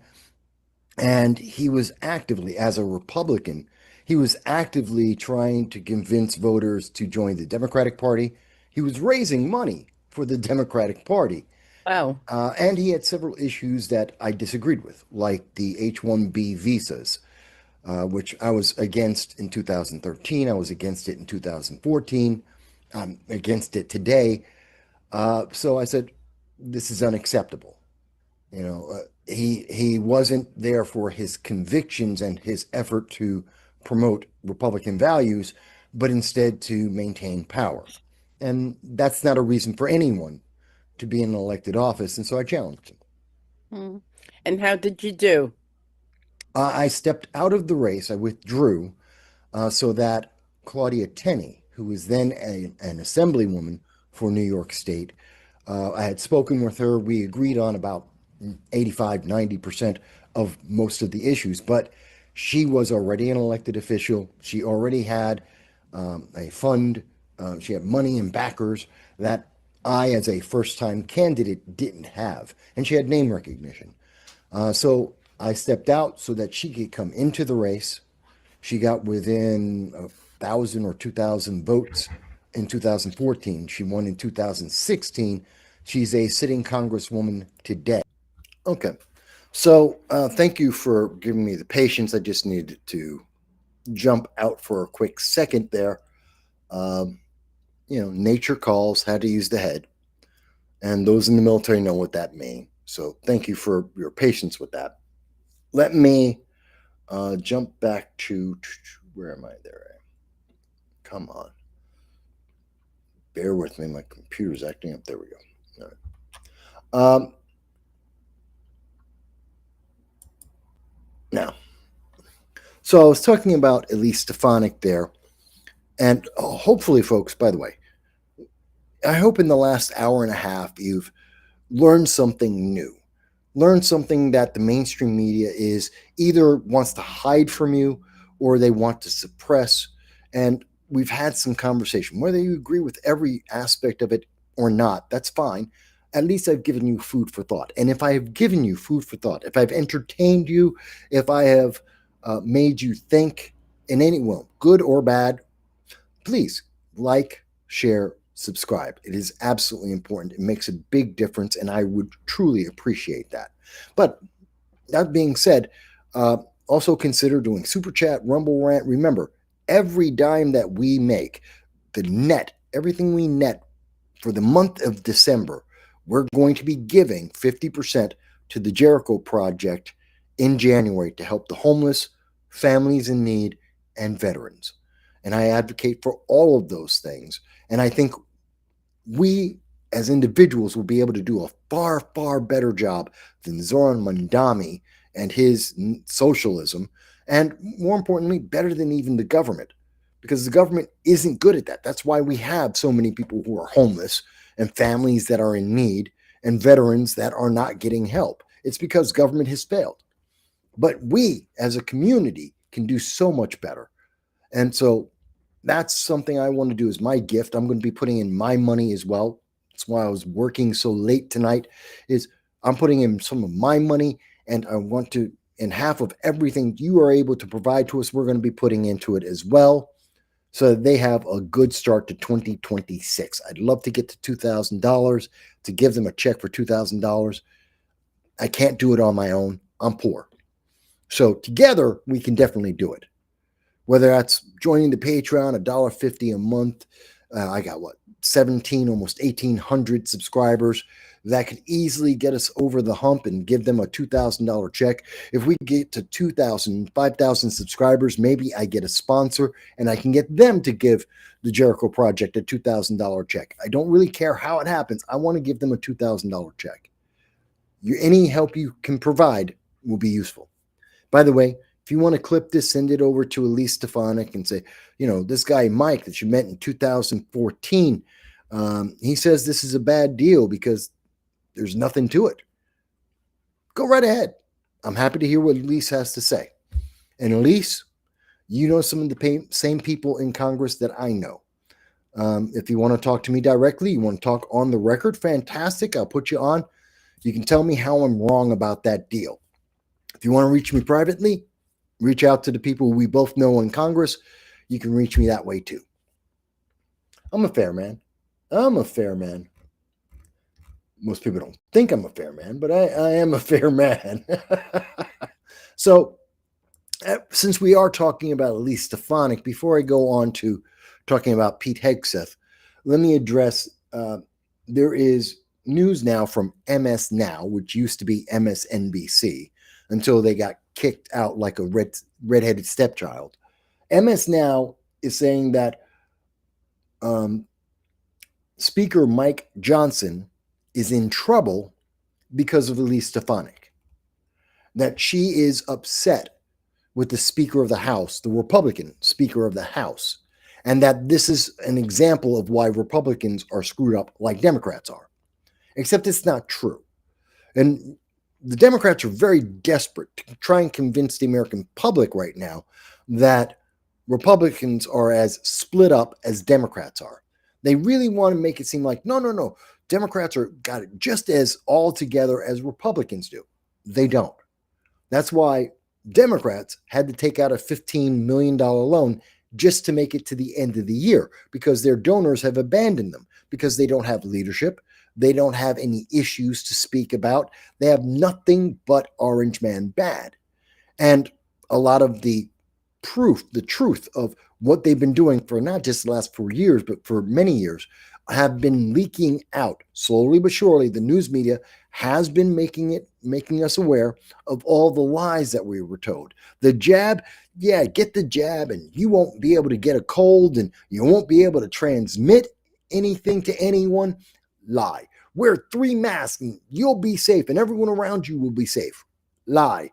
Joe Biden is sharp as a tack. He's as brilliant as he's ever been. Lie. Yeah. So they're upset as well. So let me put this together. So Elise Stefanik did come out and she is upset with Mike Johnson, the Speaker of the House. But here's the thing about that. And she's saying, he hasn't been doing his job well. Now, mind you, he's still doing his job, and Republican Party is more together, more unified, more with a purpose than the Democratic Party. But we have issues. There is no question on that. There are issues. There's always squabbling within the Republican Party. There always have been. But here's Elise Stefanik, and they point out from MS Now. So again, left-leaning source. MS Now says, Stefanik, who's running for governor of New York next year, no surprise, who might be looking for ways to put some distance between her and the unpopular leadership of Mike Johnson, well, that's not going to help her with Republicans. It will help her with Democrats, because Mike Johnson is working with Donald Trump. That means Mike Johnson is working with Orange Man Bad. Mike Johnson's in charge of the Republicans who are evil. So, if Stefanik can say, no, I'm not one of those evil Republicans that New York State hates. Even though she loves and supports Orange Man Bad, she's trying to split the difference. She's trying to strip away a few of those Democrats to make them think, no, I'm not that radical a Republican. Mind you, I don't think that Elise Stefanik is radical, but you ask almost any leftist and they'll tell you that I'm radical in their opinion. It's because I don't agree with them. And Elise Stefanik is anything, she's far, far away from being a moderate. She's at least as far right as I am. It's a debate about whether she's further right or I'm further right. So the fact that she's picking fights with Mike Johnson, someone that she really hasn't picked on all year, someone that she really hasn't had an issue with, now that she's running for governor, and notice, she came out with her announcement at the beginning of November. Now, at the beginning of December, now she has a problem with Mike Johnson. Now she's coming out and saying, oh, he's been screwing up a whole bunch of things. Where were your comments before then? Where were your comments about Mike Johnson screwing up back when you were going to be the UN ambassador to the UN for the United States? You didn't care then. Why? Because it didn't affect whether you'd be elected or not. It's not a position you get elected to. You be appointed. So running for governor or running for Congress wouldn't matter. You didn't need it. Now you need the votes. Now you need people to care. Now you need Democrats to think you're not as MAGA as you have been, and you in fact are. And I just wanted to point that out because they're trying to say that Republicans are as screwed up as Democrats. We're not. We have leadership. We have a focus. We are acting towards that focus. Whether or not Democrats like it, whether or not the progressives like it, that's an entirely different question. But we have leadership, we have focus, we have a plan. Democrats don't. And the only way that Democrats can maintain their power in New York and other major centers around the nation is if they try to convince everyone else Republicans are just as bad as Democrats are. We're not. But Elise is caught in between a rock and a hard place. She can't demonize Mike Johnson to get Democrat votes. One, the Democrats don't believe it. And two, she'd piss off the Republicans that she absolutely needs. She can't afford to lose even one Republican vote. If she loses even one, she's not going to win, even though she's not expected to win anyway, because 23%, only 23% of New York are Republicans. So she's already fighting an uphill battle. So this is what she's doing. She's pushing a little bit against Mike Johnson, saying, you know what, you could be better at your job. No kidding. Mike Johnson would admit that too. Speaker of the House, Mike Johnson, would tell you he could be doing a better job. There might be better people at it, but he's the guy who's doing it now because he's the one that, well, everyone picked him because no one else wanted the job. So there you go. So he's getting a little bit pushback from Elise. And Johnson's going to deal with it because Elise is running for governor and she's got the ear of the Trump administration right behind her. He's not going to pick on her. He's going to let her do it. Why? She needs the help. And that's the way that Mike Johnson and the House, the Republican leadership, how can they help her? Let him pick on her. Let her yell at some of them. Doesn't mean anything. It's not going to change anything. It doesn't actually do anything, but it looks good for Democrats and progressives. It makes them feel good. And if they feel good, they might vote for her. I understand all the gimmicks in the game. I've been dealing with politics for 20 years. I've been working with campaigns for candidates for a long time. Been a candidate myself twice.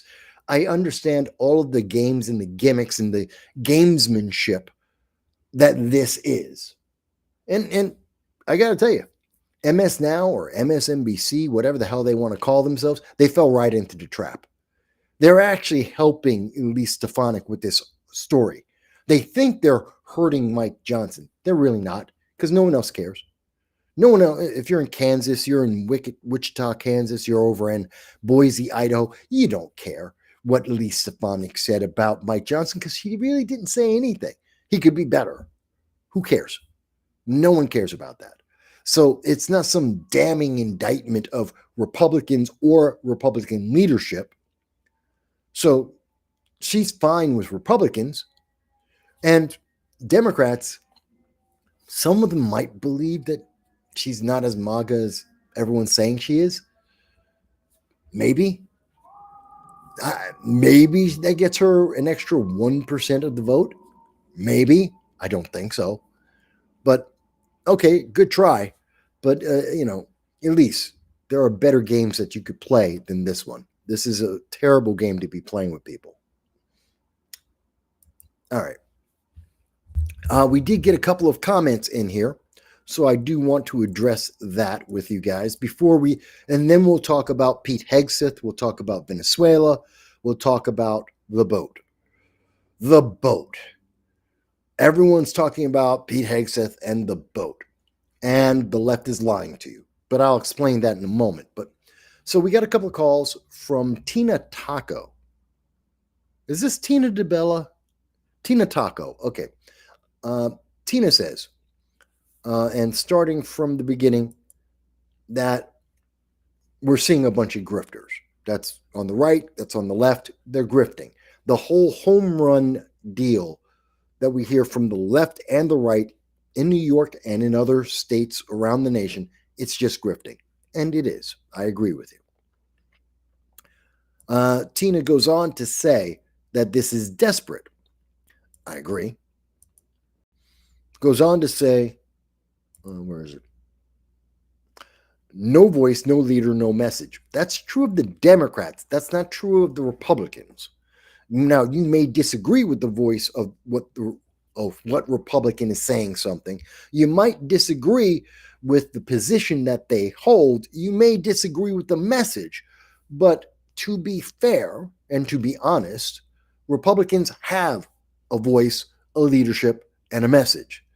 Whether or not whether you agree with any individual Republican, including President Trump, Pete Hegseth, J.D. Vance, Mike Johnson, or your local congressman that might be running for governor, that's up to you on whether you agree with their message, but they have them all. Democrats have none of it. Tina goes on to say, it's been coming out all over the places. Lies are catching up. Yes, the lies of the Democrats are absolutely catching up to them. And we've been seeing it. It's correct. It just doesn't matter. The Democrats, the news media can't lie consistently. The truth always comes out. Russia hoax as a great example. We were told, Russia was working on behalf of the Trump administration to try and get Donald Trump to win. 3 investigations were launched on that, including one by the Democrats. It cost $35 million, taxpayer dollars. And at the end of the investigations, every investigation, including the Democrat investigation, no, Trump didn't do anything wrong. If anything, the Hillary Clinton's campaign and the DNC, the National Democratic Party, they may have broken the law, and I think they did. I think it was pretty clear. And they were getting influence from Russia to back them up. And they were responsible for the Steele dossier, which was a complete fabrication. Yeah, these things came out. It's just a matter of time. Hunter Biden's laptop took 2.5 years before the New York Times said, yeah, it's true. It was always true. They just didn't want to tell you it was true because Democrats needed to win an election. So they were willing to lie to your face. They were willing to delay the truth so that Democrats could win an election. But they knew everyone else and all of the evidence was going to show you the truth. So they had to tell you. And we've been seeing that. Joe Biden is a mental giant. And they lied to your face. And they told you that people like me were lying to you, that we're the bad guys. How dare you pick on Joe Biden? He's an elderly man, but he's sharp as a tack. You don't know what you're talking about. You're horrible at political commentary. Until everyone in the world saw Joe Biden is mental midget, that he was a part-time zombie president, and it doesn't matter whether you like Joe Biden or not, that is the truth.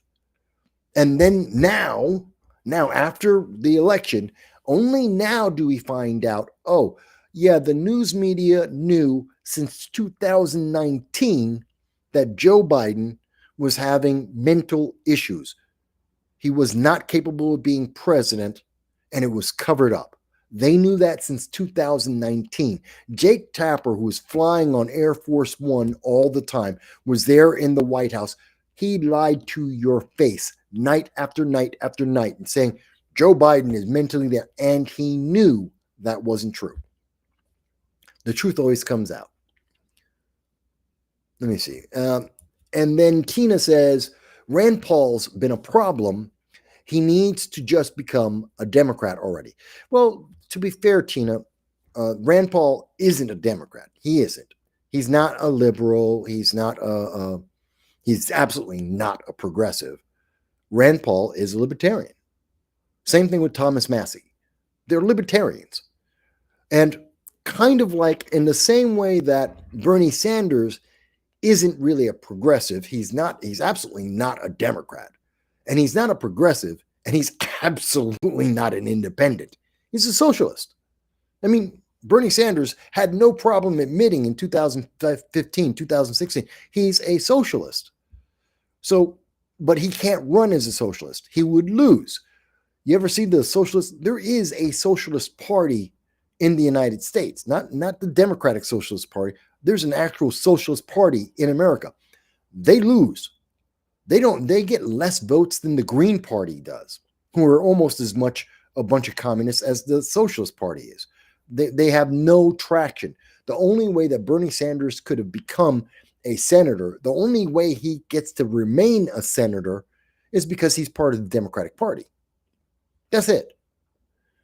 And so in the same way that Bernie Sanders isn't a Democrat, but he runs with Democrats to push his agenda, Rand Paul, Thomas Massey, they're not Republicans, but they run with Republicans because that's where the money is to be able to keep them in office.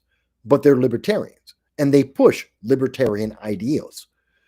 And that's why they're a problem, because they're not Republicans, but they're ingrained with the Republican Party. They're ingrained with our politics.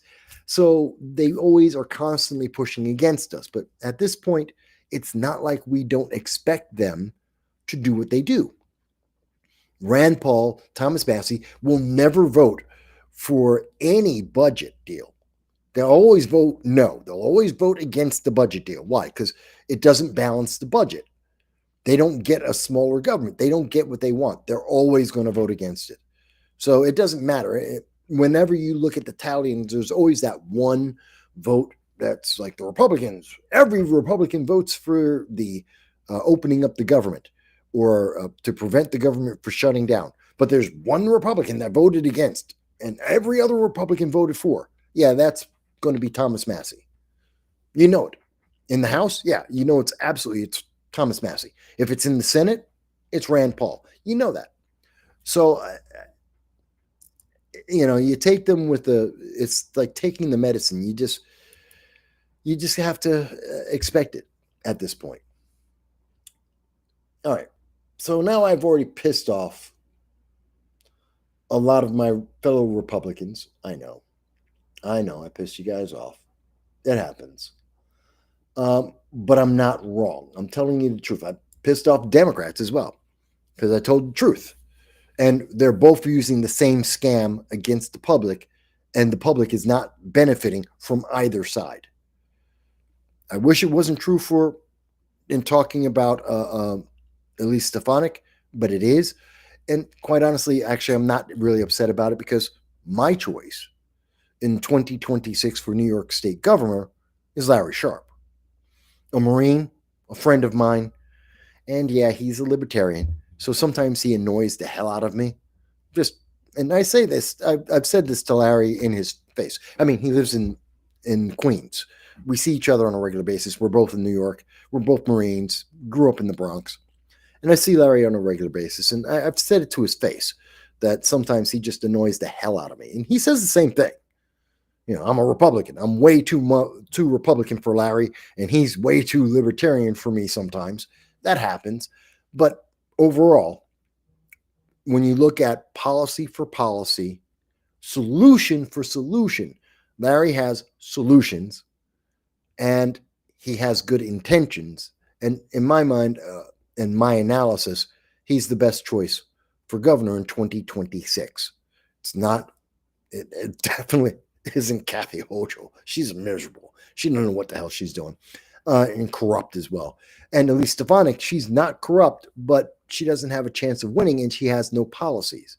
And I already showed you guys that her website, she has no policies on her website. She's got a couple of suggestions that you can't click on, you can't get any details about, that she says, yeah, these are my policies. No, they're not. Those are suggestions. Those are things that make you feel good. Doesn't mean that you're going to do any of that.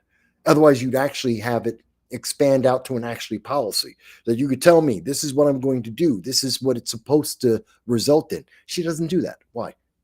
She doesn't care. Got to be fair when you got to be fair. Okay. I know it's Sunday. We're at the 2-hour mark. I'm already over on time. I'll try and keep it brief. But this is a big one. And this is the part that I think I was actually arguing with Larry Sharp about this.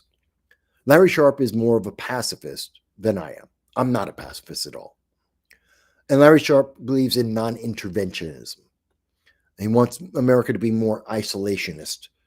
Not that he is in isolation, but he wants America more isolated. Well, he's not a complete isolationist. Let's say that.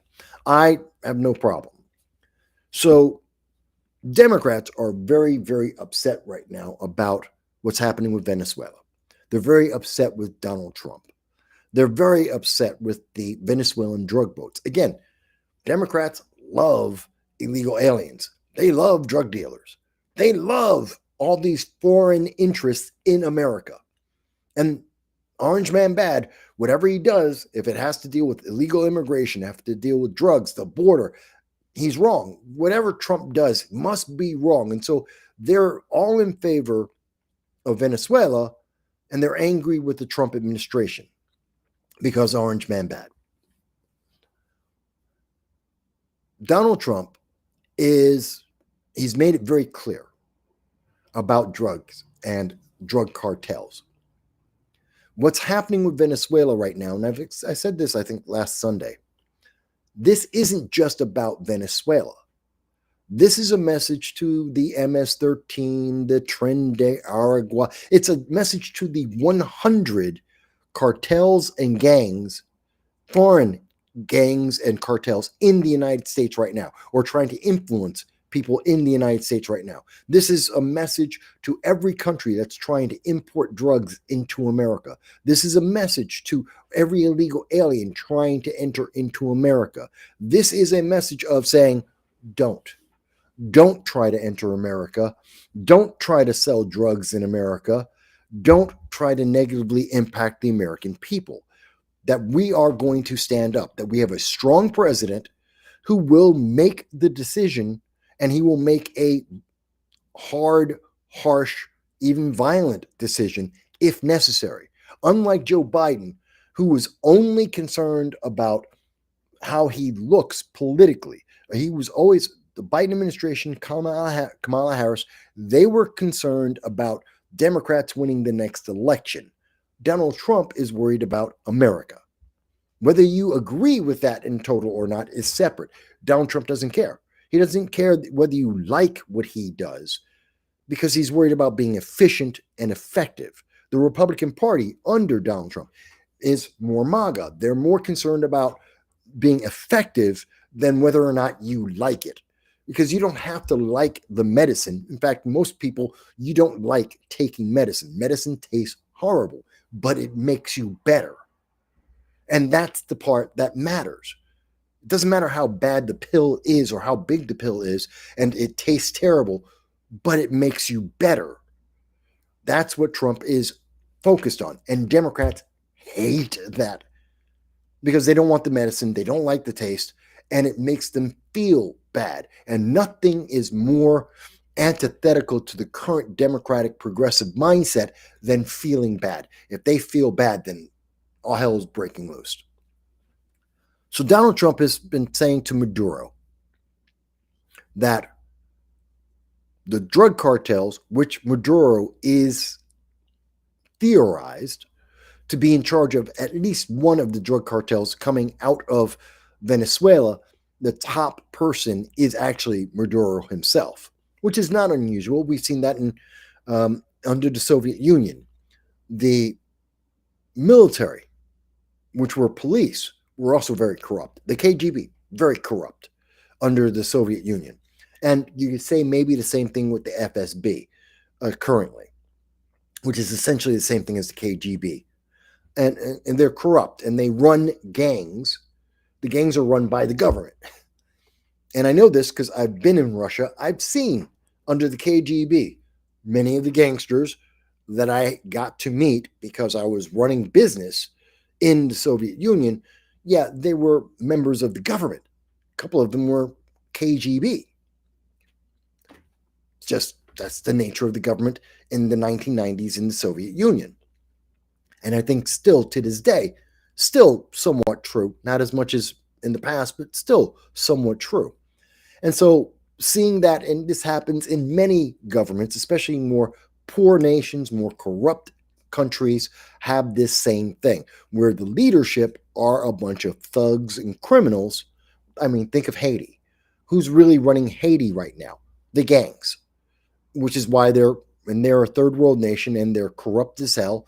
And the gangs run Haiti, not whoever's elected. Same thing with Mexico. The Mexican president isn't really, and we've seen many allegations, and this isn't the first time, where the current Mexican president is supposedly just an agent for a couple of the drug cartels. At least one is pulling her strings, and she's just saying whatever the drug cartel wants her to say. And I understand if she didn't, she'd probably get killed by the drug cartels, because that's what they do to people who get elected and don't listen to them. It's very corrupt. And that's Venezuela. So Trump told Maduro, the president of Venezuela, get out. He gave him this is a couple of weeks ago, and he gave Maduro a time limit. Get out by November 28th or else. If you're out by November 28th, you'll be safe. Your family will be safe. If you got to take some of your friends, you'll be safe. You'll live. But if you don't leave, you might die. Maduro said no. Maduro said, no, that's not good enough, and I've got to get money, and I've got to get protection, blah, blah, blah. No deal happened. So that's the truth about that. And we know this because it was also reported on December 1st by The Guardian that we know Trump gave him an out, Maduro said no.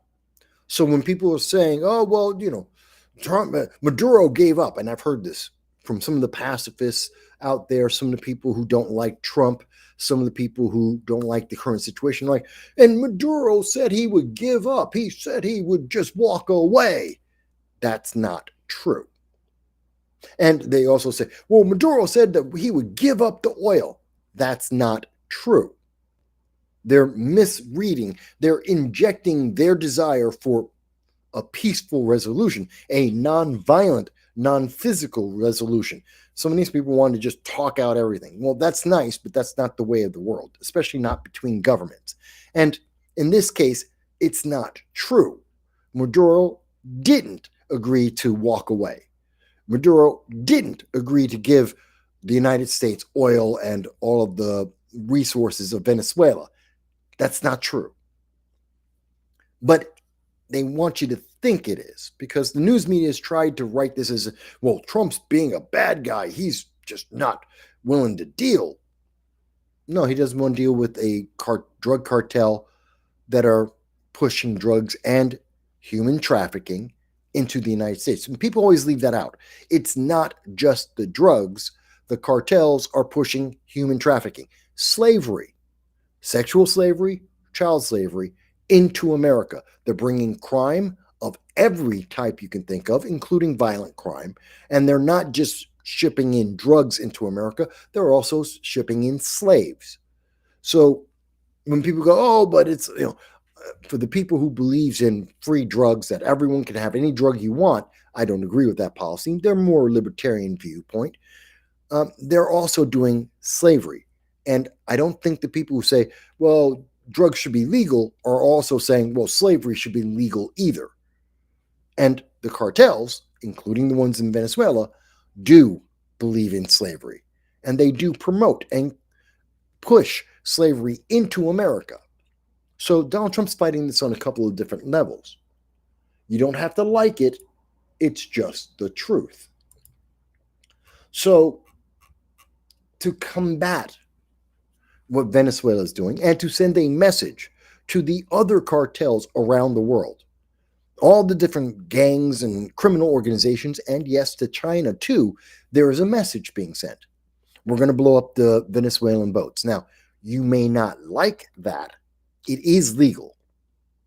And unlike what many people, and especially those who are more libertarian and more pacifist, they'll tell me, well, Mike, there's no difference. Now someone just can say, I don't like that U.S. cruise ship. And that cruise ship, we're going to blow it up. No, they won't. They won't say that because it's not the same equivalent. Because a cruise ship is a cruise ship. It's not a cigarette boat filled with drugs. There's a bunch of civilians on a cruise ship. If you had a completely empty cruise ship with no passengers whatsoever and just a crew, just a skeleton crew, all of them happen to be drug dealers from one of the cartels, and they're taking this cruise ship as if it were actually full, maybe you have an argument there. That's not what's the case. So it's a false equivalent. It's a straw man argument. And I've heard people make that argument. It's a straw man. It's not realistic. The drug boats, which we have seen photos of, first of all, you don't go fishing in a cigarette boat. You don't. And most Venezuelan fishermen can't afford a cigarette boat. Matter of fact, how much does a cigarette boat cost? I want to bring that up for you guys. Let me bring that up. All right.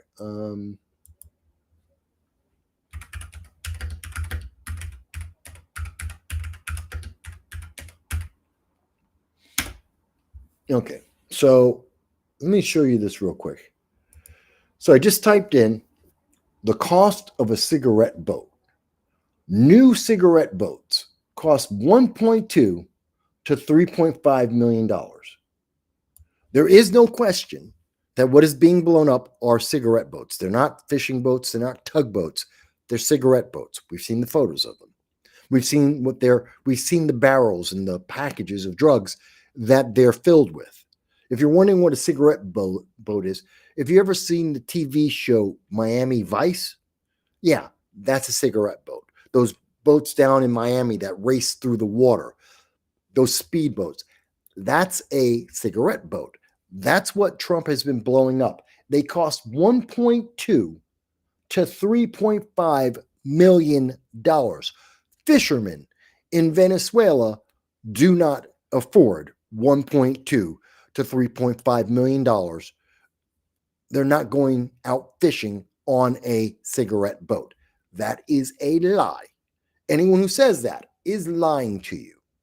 And we have seen the photos, and it has been published that we have blown up cigarette boats, not fishing boats. So I just want to get rid of the things that aren't true in this conversation. And so there are people who are upset about this, that Donald Trump has said, okay, I'm going to blow up those boats. He has the right to do so. It's international water.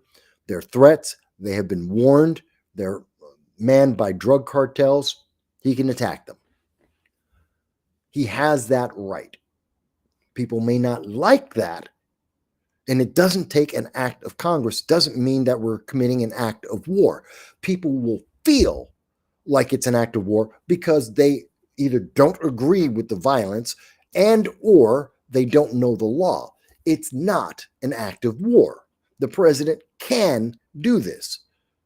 And that you don't need the authorization of Military Forces Act. You don't need to do that. It's not the War Powers Act. We're not fighting Venezuela. We may become that, but we're not doing that right now. So it can be done. So Trump's blowing up the cigarette boats. Trump tells Pete Hegseth, the Secretary of War, the Department of War, send out the Navy, send out the Coast Guard, blow up these boats. They're filled with drugs. Confirm that it is a cigarette boat. Confirm that it's got drugs in it, which we can do with drones and with satellite photos. And once you confirm all that, blow it up. That's essentially the message that came from Trump. He told it to Pete Hegseth. Pete Hegseth told that to Admiral Bradley, who's in charge of the aircraft carrier and our naval forces in the Caribbean Sea at this time. That's the background. I want to make sure we get an understanding, because there's a lot of confusion that is being injected into this story by the left-leaning news media on purpose. They are trying to make this as confusing as possible so that they can say things like Pete Hegseth is trying to kill civilians. That's a lie.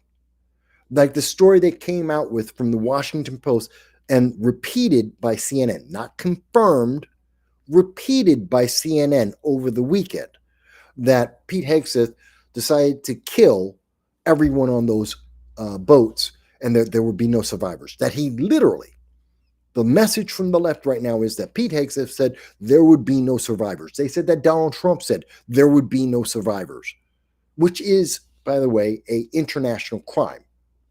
That would be a crime. If you target survivors of a naval vessel, it would be a crime if they were shipwrecked, if they were adrift. If someone's in the water, you blew up their boat and they survived the boat being blown up and they're in the water and there's a naval vessel next to it, it is international law. You cannot kill that person. You have to try to save them. That is a fact. And guess what? That's what we did.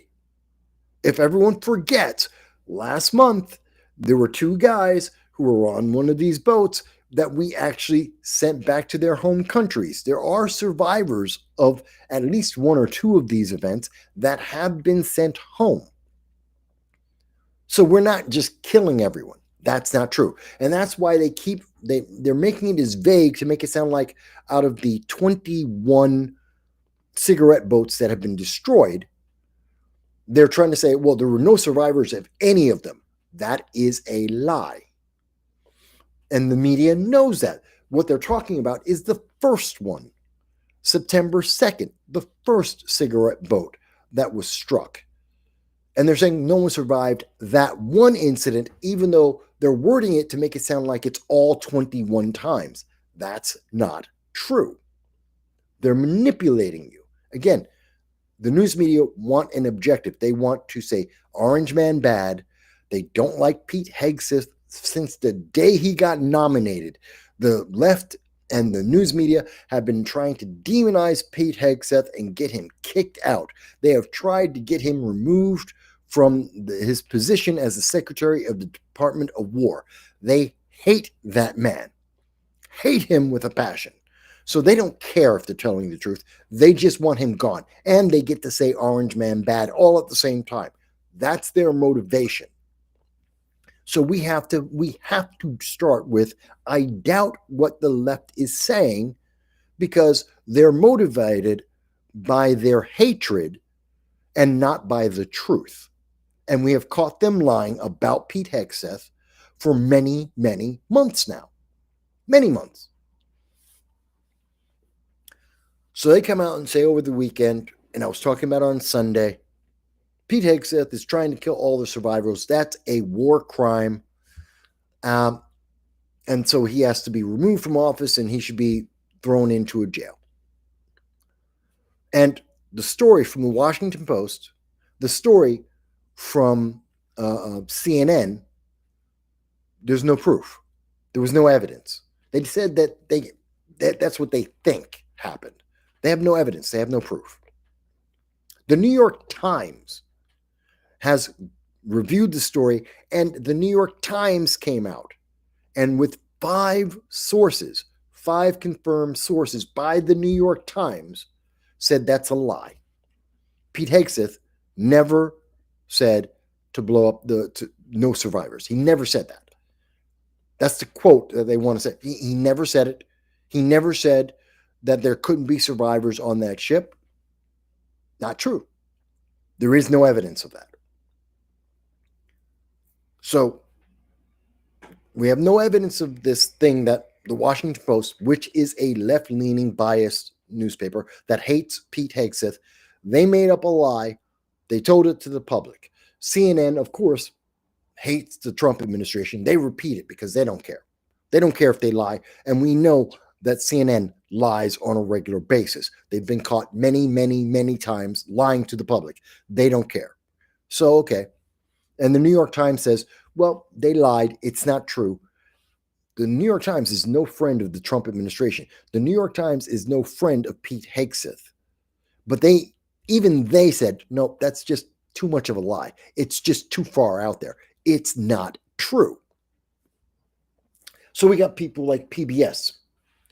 And now they're saying they're changing the story because now it's about Admiral Bradley. And they're saying, well, Bradley did it because what Pete Hegseth has said publicly is, I gave him the order to hit the boat. I'm a busy man. That blowing up the cigarette boat wasn't the only thing that he had to do all day. This isn't like blowing up Al-Qaeda. It's not like attacking Iran. There were other things for him to do. I believe that. He saw the boat get hit. He saw that the boat was in flames. He left. What else did he need to be there for? We knew which boat it was. He knew it was targeted. He knew it was hit. He doesn't need to be there to watch every single moment of that boat sinking. That's why he has staff. He was there for giving the command and giving the go. Here's the order. Find the boat. Make sure it's the right boat. Make sure it has drugs on it. If that's the boat, you're confirming that. I give the command. Go ahead, blow it up. And then he leaves. Because they did. They hit it. Boom. Okay, they're going to take care of it because I said sink the boat. They're going to do that. I don't need to be there for that. And he goes on about his day. So Pete Hegseth, as confirmed with the New York Times, never gave an order to kill survivors. Never. Not an option. And it is naval tradition, as I talked about on Sunday, naval tradition, every captain of every boat, every single admiral in their vessels would never, it is naval tradition going back hundreds, not 100, hundreds of years, predates the American discovery of America. Sailors will always, if someone is shipwrecked, if they're floating in the ocean, even if you were just blowing up their ship, they will go save you because the next time it might be them. So they will always, if you are shipwrecked, your ship is sunk, you're in the ocean, they will go save you. Civilian vessels, any vessel, they'll go save them. So these guys, the ship, the cigarette boat, did not sink on the first hit. In fact, it was hit 4 times, not twice, like the news media keeps saying. Not twice, 4 times. The ship was in fire, but it was still floating. This is important. All of this is important. I want to make sure that you have a clear understanding because the news media is not making this clear. The ship was still there. It was still floating. They hit it 4 times in total to sink it. And there were no survivors. According to PBS, and by the way, PBS decided to use this guy. PBS was doing the reporting from this guy, Nick Schifrin. Nick Schifrin is Al Jazeera. He's a correspondent from Al Jazeera. Al Jazeera is a front It's a news organization for terrorism, for terrorists. The fact that this guy on PBS worked for Al Jazeera, a terrorist front, makes me discredit anything that he says. I do not find him to be credible whatsoever. But PBS thinks he is. They don't care that he worked with Al Jazeera, and Al Jazeera works for terrorism. They're funded by terrorism. Al Jazeera is not credible whatsoever. But this guy, maybe he was the best reporter in Al Jazeera. I don't know. I think he has no credibility. PBS thinks he does. Fair enough. So PBS is talking with this guy, Nick, and Nick is doing his job. He talks to Pete Hegseth, who says, I watched the strike. I saw the boat in flames. I went about my day because I didn't need to be there for every second of that thing getting sunk. Fair enough. He goes on. Here's the part that no one's really talking about. And this was buried at the bottom of the PBS News report. Nick, the guy who worked with Al Jazeera, the guy who works with PBS that have a bias against the Trump administration, this guy, this leftist, goes and he actually double checks with the military. He talks to the Navy, and he talks to former Rear Admiral James McPherson, the former U.S. Undersecretary of the Army. So he's talking to the actual military about this. If the boat didn't sink, whether it's in flames or not, if the boat didn't sink and the people are on the boat is a target.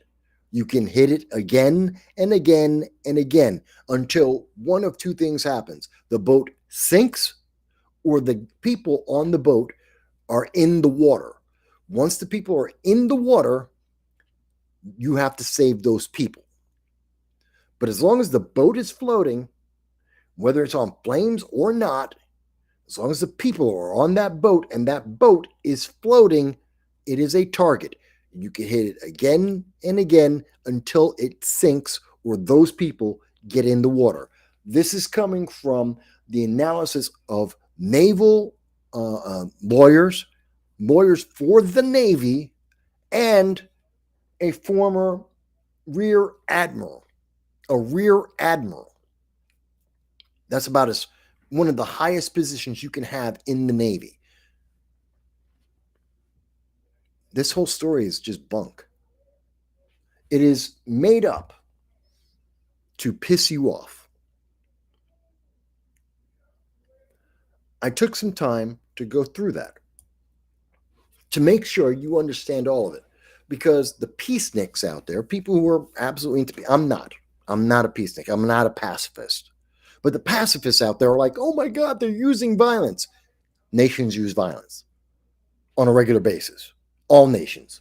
Doesn't matter if it's first world, second world, third world, doesn't matter. Every nation uses some form of violence to a varying degree every day. So you may not like that answer.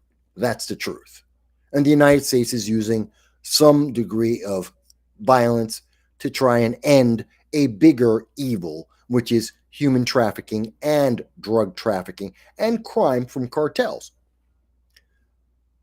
And to send a message to every criminal organization in the world and to terrorists that might infiltrate with these cartels, to send a message to all of them that, unlike prior administrations, someone is paying attention and someone will take action, and that action will be severe. You may not like that, but Trump has the power to do it, and it is effective. So I think I've made the case here. I think I've made it clear what we're dealing with. All evidence at this moment, from the Rear Admiral, from Naval Intelligence, Naval Legal Department, from Admiral Bradley, Pete Hegseth, Donald Trump, everything seems to be consistent. The news media has not been consistent. The left-leaning news reporters are not consistent. The pundits are not consistent. And that's because they're trying to make a mountain out of a molehill. They're trying to create a war crime from where there isn't one. They're manufacturing their own fantasy in the hopes that they can get rid of Pete Hegseth and or Donald Trump. They just want Orange Man bad, and they want Orange Man to suffer. That's it. They don't care how they get there. They're more than willing to lie to you and me, and they have lied to you and me many, many times. If it helps their political agenda, they will lie to you in a heartbeat because they have.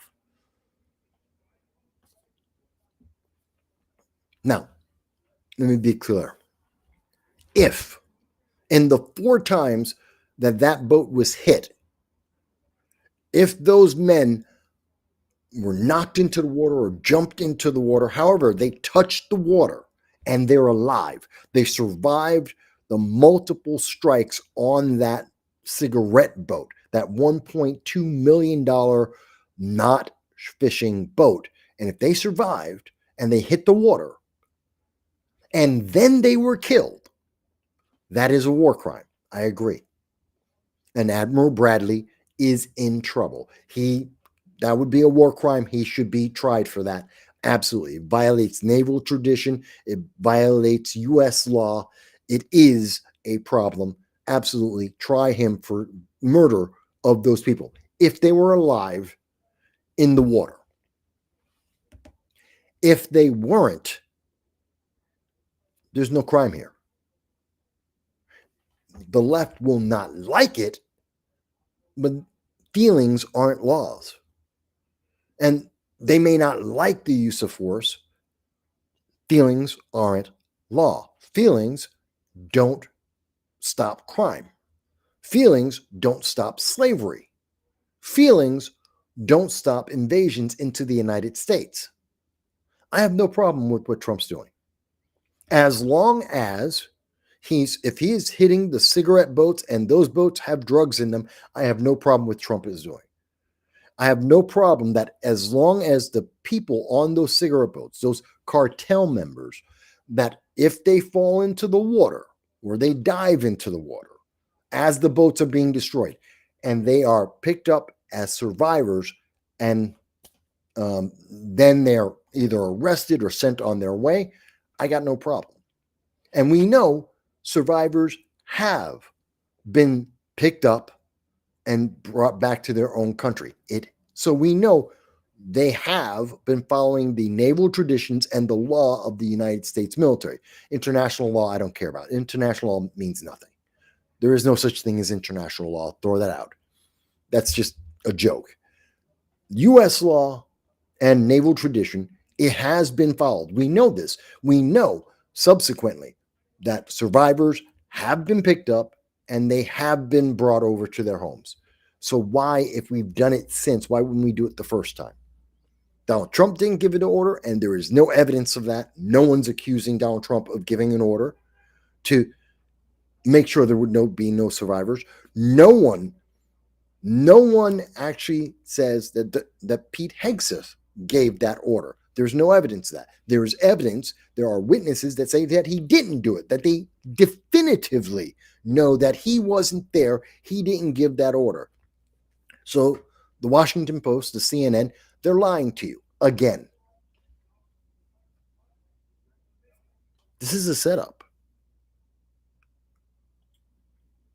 You don't have to like it. But this is about politics. This is about 2026. I know some people are saying, well, Trump's going to lose, Republicans are going to lose the 2026 midterms because of this. No, they're not. No, they're not. To my friends and my enemies that say that Republicans are going to lose all the midterm elections because of what's happening in Venezuela at the moment. No, Trump won't. If we invade Venezuela, different story. Different story completely. But with these cigarette boats, these $1.2 million boats meant to evade Coast Guard, yeah, Trump's not losing on that. I think a majority of the Americans, I know people say, Trump's losing all the independents. No, he's not. No, he's not. Trump is at the same level with independents and with Republican voters as he was in the first administration. It's been a decade of demonizing Donald Trump on a daily basis. And Donald Trump still has the same level of support, approval from independents and from Republicans as he did as the 45th president of the United States. It's still, at this moment, better than the Biden-Harris administration. There's more of an approval for Donald Trump and J.D. Vance than Joe Biden and Kamala Harris. 2/3 of the entire time that Joe Biden was in office, he had a lower approval rating than Donald Trump right now. Trump isn't losing independents. He's not losing Republicans. He never had the Democrats in the first place. Trump's fine. The Republican Party is fine. They're going to lose the same races. Oh my God, but Republicans, you guys lost in Virginia. We were supposed to lose the AG race in Virginia. But you lost in New Jersey with the governor's race. We were supposed to lose the New Jersey governor's race. New Jersey's a bluer than blue state. We were supposed to lose that. Oh, but you lost Mondami in New York City. New York City is a bluer than blue city. It's one of the bluest cities with some of the bluest counties in the entire country. The Bronx has one of the most blue counties in the entire country. It's also one of the poorest counties in the entire country. We expected to be blue. We knew that it was a Democrat race. The news media wouldn't talk about the Republican in the race, Curtis Lewa. I did. I talked about Curtis Lewa more than some of the major news media. So, yeah, the news media said it's a Democrat versus a Democrat race. It was going to be a Democrat. The GOP did not help. The people who abandoned Curtis Lewa at the end of the race, the New York State GOP, they didn't help, given. But there are no surprises. Again, Republicans aren't falling apart like Democrats have. Democrats want you to think that so they don't look as bad because they have nothing positive to offer. So they have to try and drag everyone else down to their level so they look as good as everyone else. That's not the case. And in this case, with Pete Hegseth, with Donald Trump, with Admiral Bradley, at this moment, there's nothing that's been done that's wrong. If you're a pacifist, you won't like it. If you're a non-interventionist, if you want to isolate America, you won't like it. Nothing has been done that's wrong. You just won't like it. Won't be the first nor the last time that we don't like something that any president has done. And this by far is not nearly as bad as, say, I don't know, Obama deciding and writing into law a precedent of being able to blow up American citizens who have never been arrested, who have never been convicted of a crime, and just blowing them up because they happen to be in a foreign country, like in Yemen, which Obama did a lot. So if you're comparing Donald Trump to Obama, Obama's far, far worse. Obama was far, far more violent. He was far more dangerous. He was targeting American citizens who were surrounded by civilians in Yemen. Donald Trump's targeting drug cartels. Not the same thing. Not by a long shot. At least that's how I take it. That's where I stand on it. You may disagree. That's possible. But that's where I stand on it. That's where I believe we are. I think that's all of the information about this to date. And my friends and my enemies that disagree with that, that's fine. We disagree. And no, it doesn't mean it's the end of America. It's not an embarrassment for America. In fact, I think it's the exact opposite.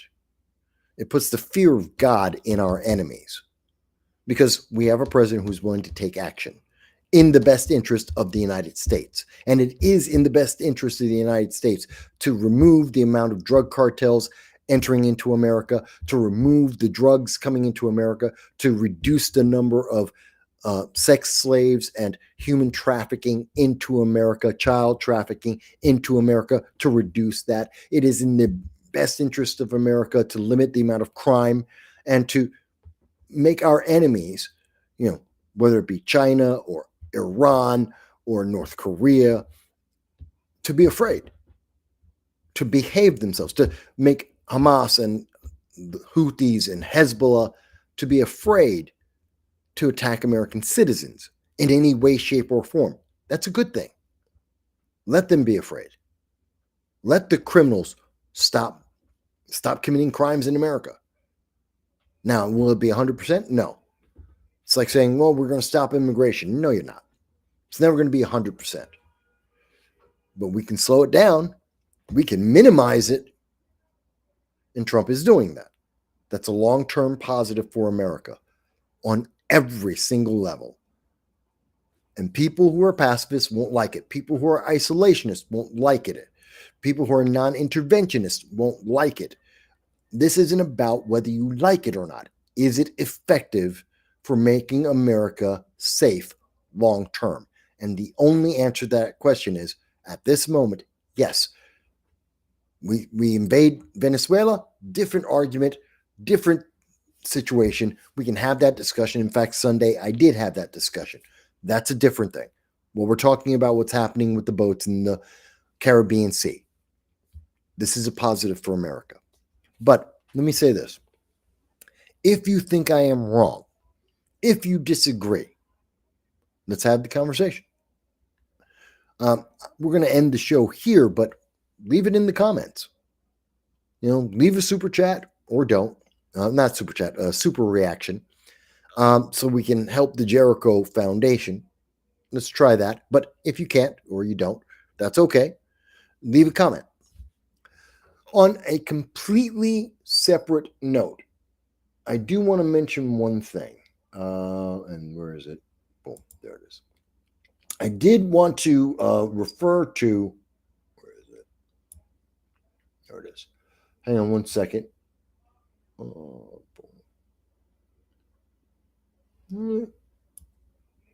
Okay. Sorry. Trying to get this up. So on Tuesday, I was on the Focus on the Candidates. It's a very small channel on YouTube. The young woman that you see on over here on the camera, that's Cynthia Pooler. She's a young woman there who decided to get involved in politics later in life, and she's been trying to interview people at various levels of government. She saw my program, she got in touch with me, and she wanted to interview me. And I said yes. Not because she's a big channel and it's going to help me in any kind of way. It's not because they're rich and they're going to suddenly give me a whole bunch of donations. That's just not going to happen. But because why wouldn't I help this young woman do something that she enjoys doing, interviewing candidates and getting some more information about what's going in politics. She has about 112 subscribers at this moment. And so I'm a big guy compared to her. So I came onto her program and answered some questions for her. Do me a favor, show her some love. Her name is Cynthia Pooler.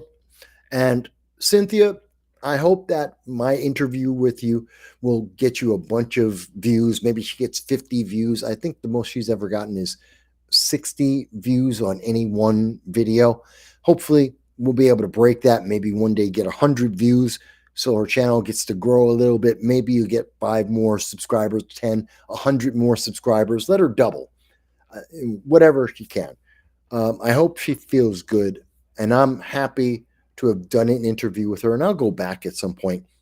I'll do another interview with her because why not help her?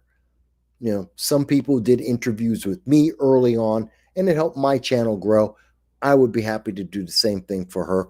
And I hope that she'll have a chance to have a channel that grows. And I don't mind if she suddenly gets 20,000 people watching her channel and I'm still under 2,000. I'm not going to be jealous. I'll be happy for her. So do me a favor. If you get a chance, check out Focus on the Candidates with Cynthia Pooler, her small channel. Maybe consider subscribing just to help her out. Watch a video of hers, even if it's for 5 minutes. Get her some views. Get some attention. Maybe YouTube's, Google's algorithm will be nice to her. See that there's a bunch of people who are paying attention. Maybe let other people see her too. She deserves a chance. So I just wanted to share that with you guys because I thought it's a nice thing to do. It's the holidays. It's a nice thing to do. She's a nice enough lady. I had a nice time with the interview with her. She had some nice questions. I like her. So I just want to leave that. Folks, it's middle of the week. I thank you. It's about 10:30, 10:40 right now. So I thank you for having been with me this long. I look forward to seeing your comments on whether you see me on X, on Rumble, on Facebook, on YouTube. I look forward to your comments and reactions to everything that I've said, whether you agree with me or you disagree. If you found any of the entire conversation tonight to be useful, interesting, entertaining, please subscribe. We want to try and get to like 2,000 to 5,000 subscribers so I can get Zoran Mandami and some other politicians onto the program, and that'll help me a lot in being able to do so. Please remember, 50% of everything we net, all of our proceeds, will be going to the Jericho Project for the entire month of December. Half of any proceeds that we get from anything, whether it's the mugs, whether it's from Patreon or PayPal or YouTube, and in terms of super chats or super reactions or Rumble rants, it doesn't matter. It all goes, all of that 50% is going to the Jericho Project to help the homeless and families and veterans. And I'm going to be kicking in some of my own money. Even though I'm poor, I'm going to put some money in there as well to try and give them as much as we can to help those people start 2026 in the best way possible. Folks, I thank you for your time. I hope you'll be well. I'll talk to you again very soon.